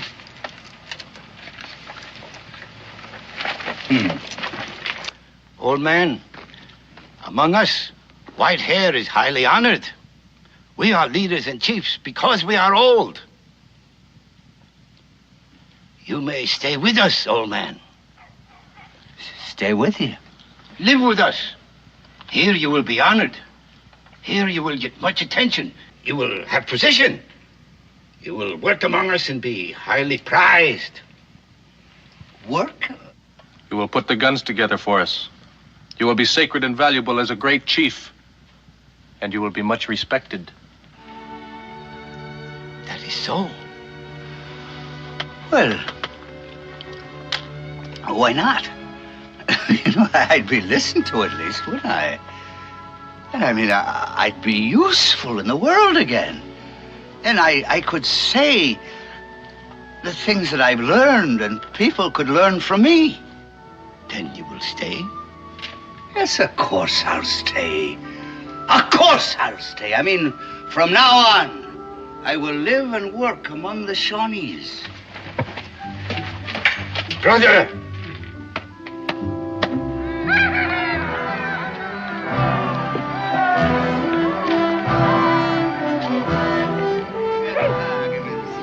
I will put these guns together. I will work for you and with you.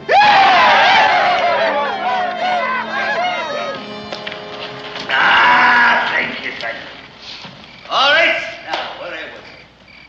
Now, first, I swum the Susquehanna, and then I swum the Ohio.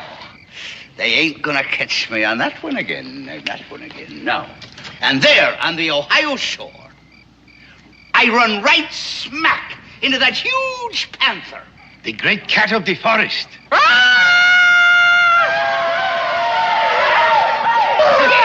it! Now that's exactly like he sounded. All right. He turned. He saw me. I tell you, his eyes were like burning stars. And he crouched. And I lifted me rifle. It was a brown best. They didn't have the long guns in them days. And I aimed. And then that panther charged. Yes, he came like a bolt of lightning. He was the biggest cat in the entire world. And I waited until he was about 6 feet in front of me. And then, bang! I pulled the trigger, and then I leapt lightly aside, and that cat fell like a stone at me side. I tell you, I had got me the greatest and the biggest cat in the entire Alleghenies. Yes, he went from there, at least over to there.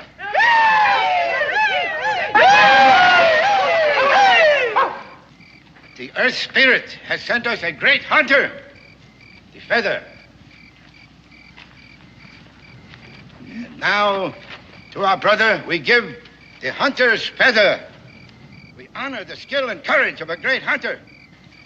Our new brother is now a warrior. Well, thank you kindly. You will teach us, huh? How to hunt the panther your way. Of course I will.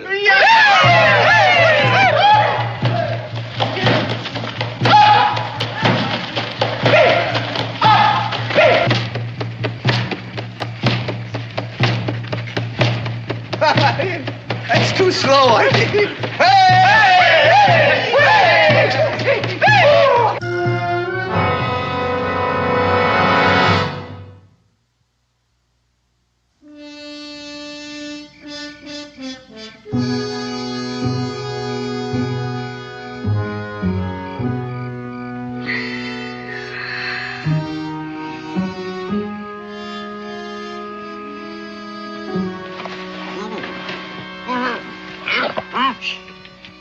Daniel Boone, keep it quiet.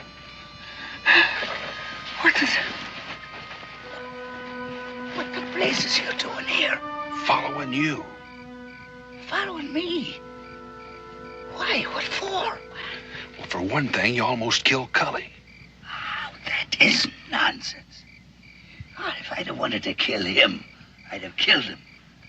In the first place, no bullet could hurt that stumphead. And in the second place, I aim very careful so as just to crease his head a little. Yeah. And here you sit feasting and celebrating with the Shawnee. Oh, what's wrong with feasting and celebrating? Nothing. Except you keep promising to fix those guns. What have you been spying on me? Listen, I don't take to people sticking their nose into my business. Well, it's not entirely your own business. I don't see why not. I haven't got time to argue. I've got to get you out of here. Get me out of here. Get you home. Oh, what are you talking about? This is my home. This is where I am living from now on. Here, they treat me as though I was still alive. Here, they know my worth. Here, they still respect old age. So this is my home. You really mean what you're saying? You're not just stalling him or tricking him? Of course I'm not tricking him. I never meant anything so hard in my life. See, these are my people. And like the Bible says, where they go, I will go also. They honor me. Is that why they've got a Shawnee standing guard outside your tent? He ain't guarding me. No, he's more like my servant. Now, that's right. If I want anything, he's up and away like a jackrabbit to do my bidding. Now, that is respect, my boy. You really mean to go through with this rigmarole? You're going to make those guns? Well, why do you think that I left Boonesboro? I wanted to find a life that I could be useful in. All right. Now, if the Indians make my life useful, then I am living with the Indians. And fair is fair. If they give me life, I give them guns. Do you know what they're going to do with those guns? Yes, they're going hunting. For people. They're going to use them to attack Boonesboro. That is a lie. Oh, sure. They honor you. They'll make you some kind of wizard because you can give them power. But those guns are a threat to Boonesboro. They're a threat to your son, your daughter-in-law. Old man.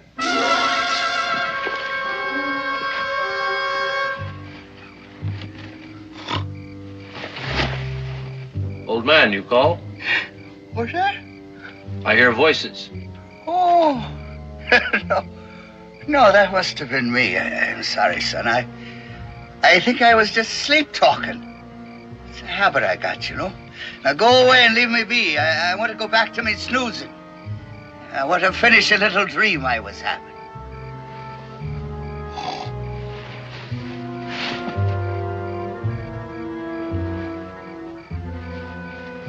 Now listen, I can prove it. What those guns are for. I can walk into this camp tomorrow, walk up to that old chief and ask him about a truce, and you know what he's going to say? No. No truce. Do you want me to prove it to you? No. I'll make my own proof. All right. Tomorrow you ask the chief. No, don't tell me what to do. I don't need any help from you. I'll prove it in my own way. All right. Tomorrow night I'll come back here. If you need me during the day, I'll be back at the hill behind the camp. I ain't climbing no hill to fetch you. I tell you what, there's a little creek just south of the camp. You hide in the underbrush just next to that. All right. Down by the creek in the underbrush.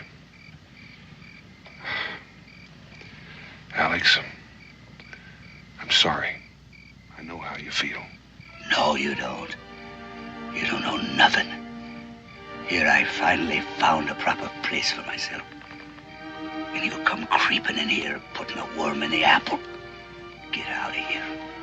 Get out! Leave me alone. All right, tomorrow then. I'll meet you down at the creek in the underbrush. Leave me be. Leave me be. Never can let well enough alone.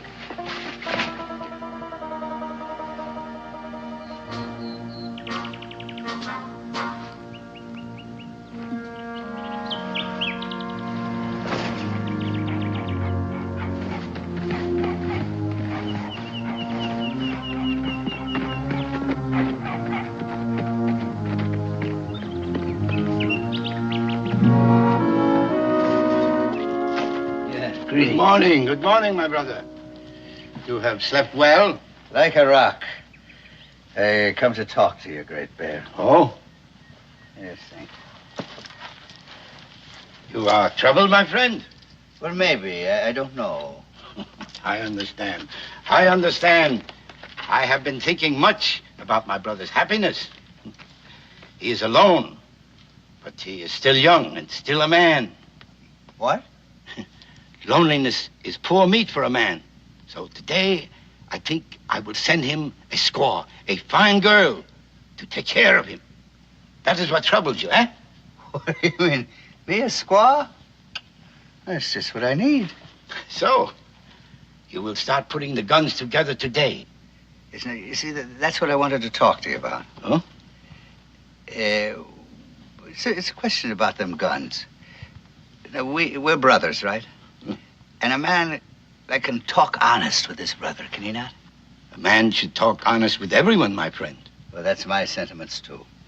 I am glad. Yes. Now, what is it about the guns?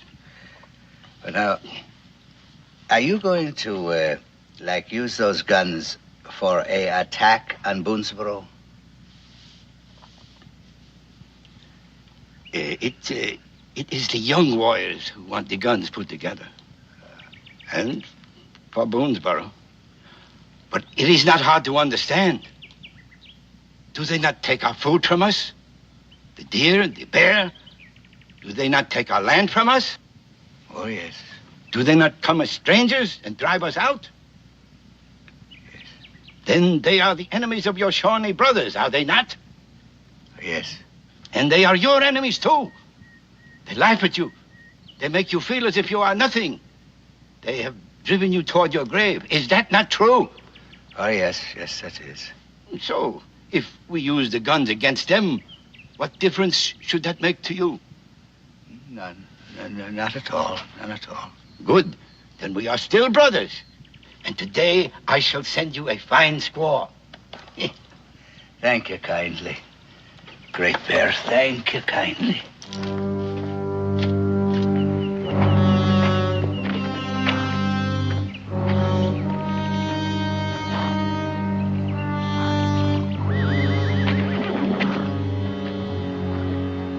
You wish something?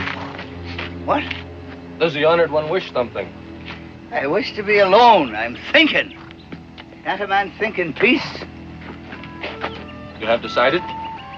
What? You have been thinking. You have decided. Now, what can Two Feathers do? Nothing, blasted, nothing. I've decided to take a bath.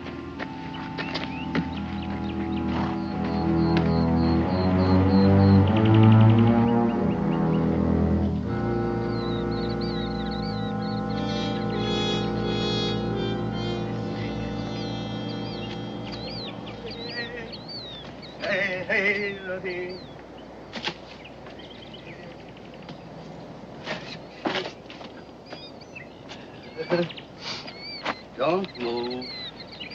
Don't move. I got the chief's son within spitting distance of me tail there. Ooh. Well, you were right about the guns. They want me to start putting them together right now. Gotta get you out of here. Me and my wagon, huh?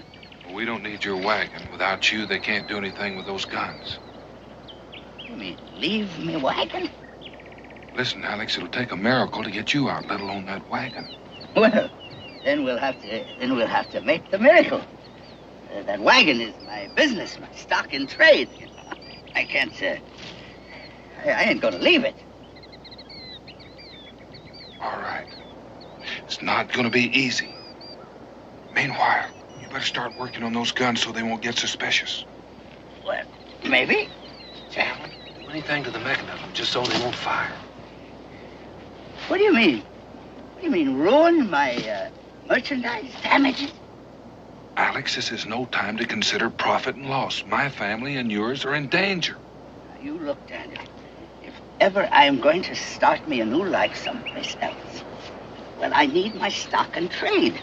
I'm going to get my equipment and my wagon out of here intact. All right. I'll come to your teepee tonight and see what we can work out. Well, I would advise that.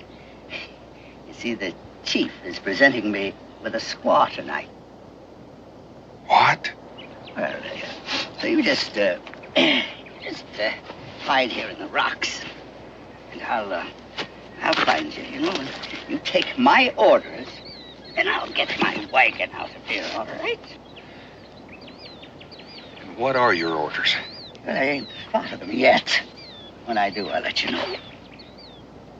Well, that's all the washing I can do for the moment, with all that I got in me mind. Da-da-dee, da-dee, da-dee, da-dee, da-dee, da-dee.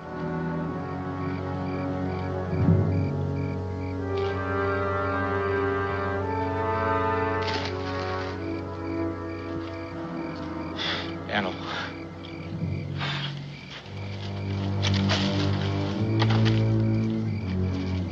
Where's Alex? Commander-in-Chief. Right up there in his teepee. Commander in what? I'm just down here waiting for his orders. They got him prisoner, huh? They got him up there. Oh, we had to go up there tonight, now that teepee, and rescue the old buzzard. Not tonight. Why not?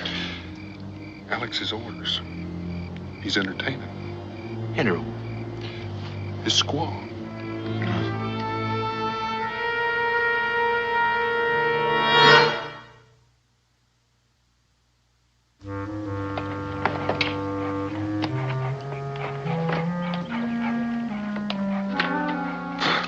Orders. Can you beat that? but we have to wait for orders. On account of that wagon. Yeah, that wagon's his life. It's one thing that makes him feel independent. Independence for him and more scalps out of Boonesboro. Well, whatever it is, it's happening now.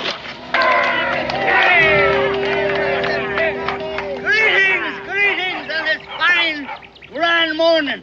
The birds are singing and I'm singing too. Right? Now, Great Bear and me have spoken together today, as things are going to begin today. You've had good words, brothers. Yes, now we're going to put the guns together today. Going to be put together. Going to be put bone into bone and joint into joint. But first, you see, we have to hitch my wagon up. The wagon? Why, yes, Great Bear. And then we have to haul it down to the creek, because that's where it'll happen. That's where the happening will be.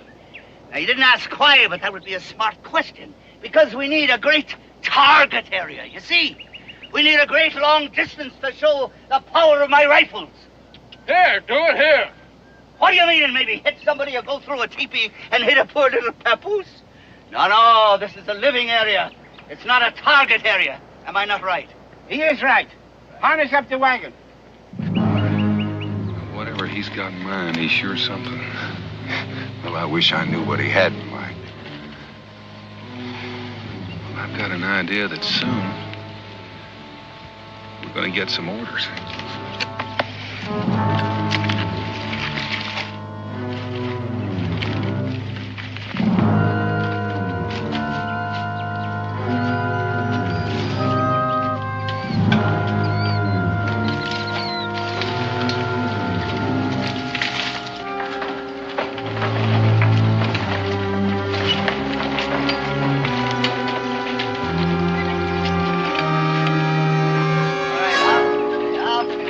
Come on now.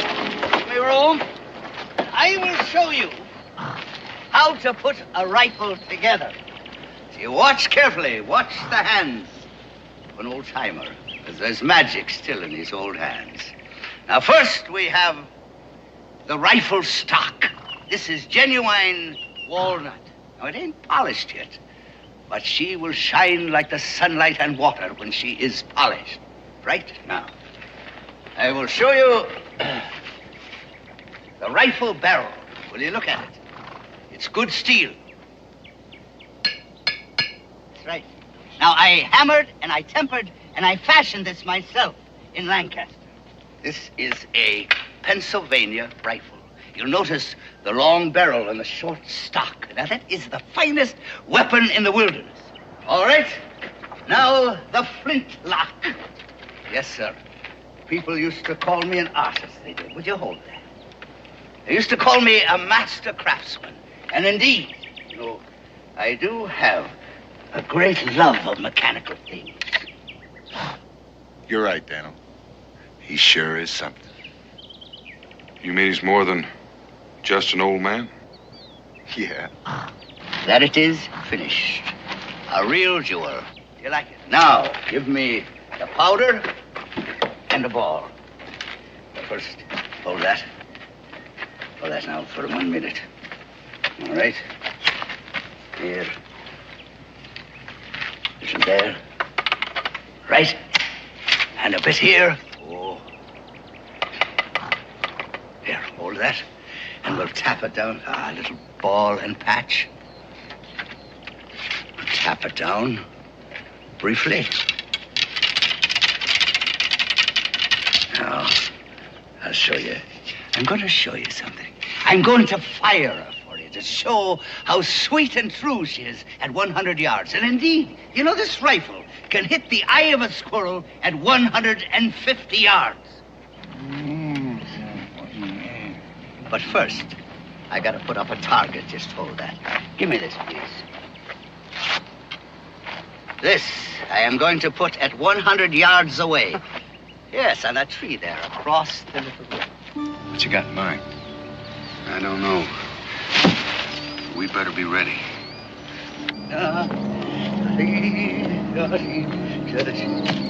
Oh, you got company. Well, it might help. Just do as you're told.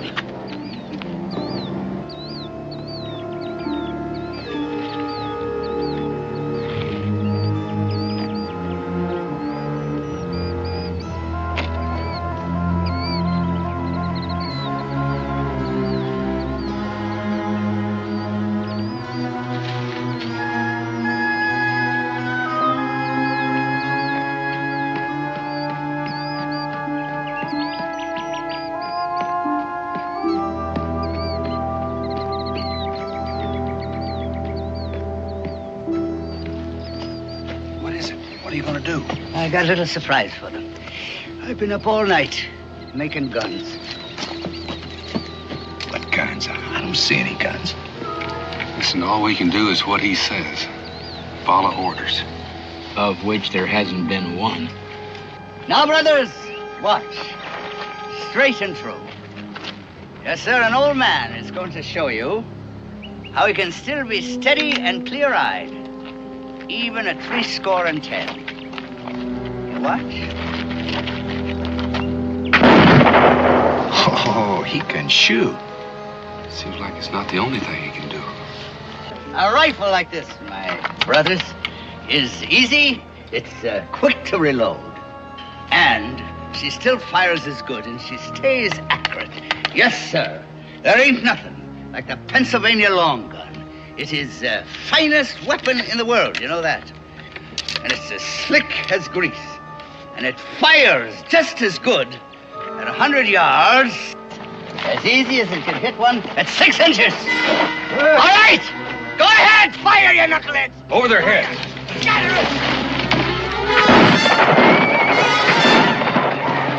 All right, Chief. Get in that wagon. Get into the wagon. Move. Move, Chief. Space your shots.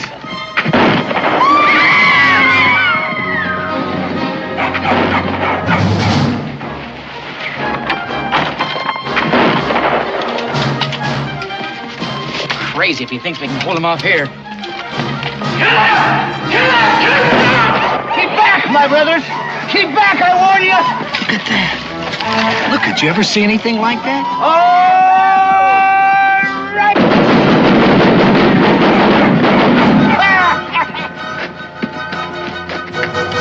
It's a battery. Battery of rifles.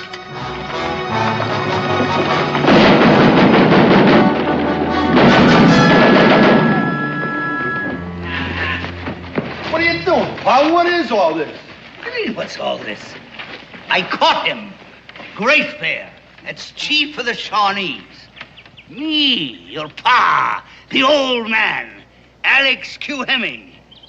And I saved me goods. What goods? Where? How? With this. And with these. Well, you great hero hunters. Did you ever bring back a catch like this, did you? And you still think I'm a windbag, do you? Well, answer me, will you? Answer me, you sawed-off stumps. Answer me!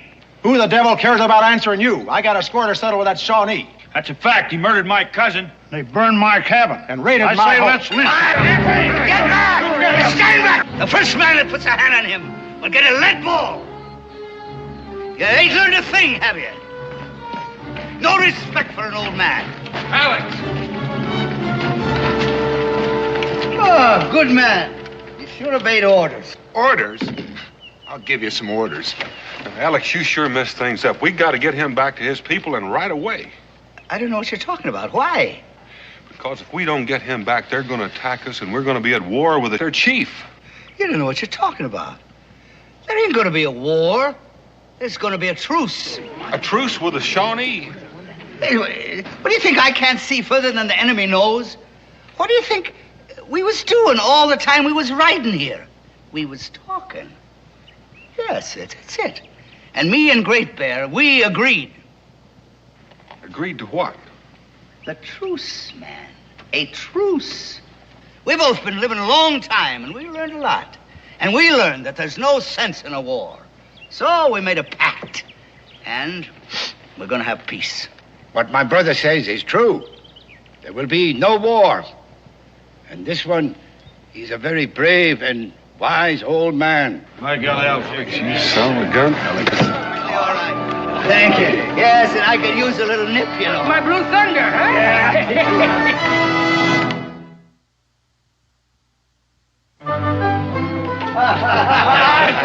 He did it! That's right. Now, there we are. Mr. Hemming, a spot of my best Blue That Thunder. ain't the kind I need it very much. Now, you might ask, if we attacked Boonesboro, what difference did it make to me? Well, it made a lot of difference. I had to save my town. Did I not? So, that night, I got this plan working. And I left my poor squaw snoring away in my wigwam. And then I crept out, you know, and I climbed that wagon, and I started to put them guns together. I was as silent as a mouse. Then when I had finished, you see, well, I covered the whole thing with a tarpaulin so that nobody'd be the wiser. Now that was my master plan. How about that now? Of course, that's a delightful story. But I'd like to now tell you another one. I'd like to tell you a story about a panther. You mean the biggest panther in all the Alleghenies? The one you killed when you were a young man. That's right.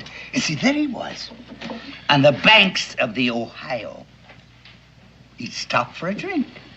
And I called to him. And he turned to me, and bang! I put a rifle ball through his eyes at 100 yards. 100 yards. Yes, sir. That panther knew who done him in. Alex Q. Hemming. That is who. Oh, we believe you. Hmm? Don't we, Dan? What we've seen today, right.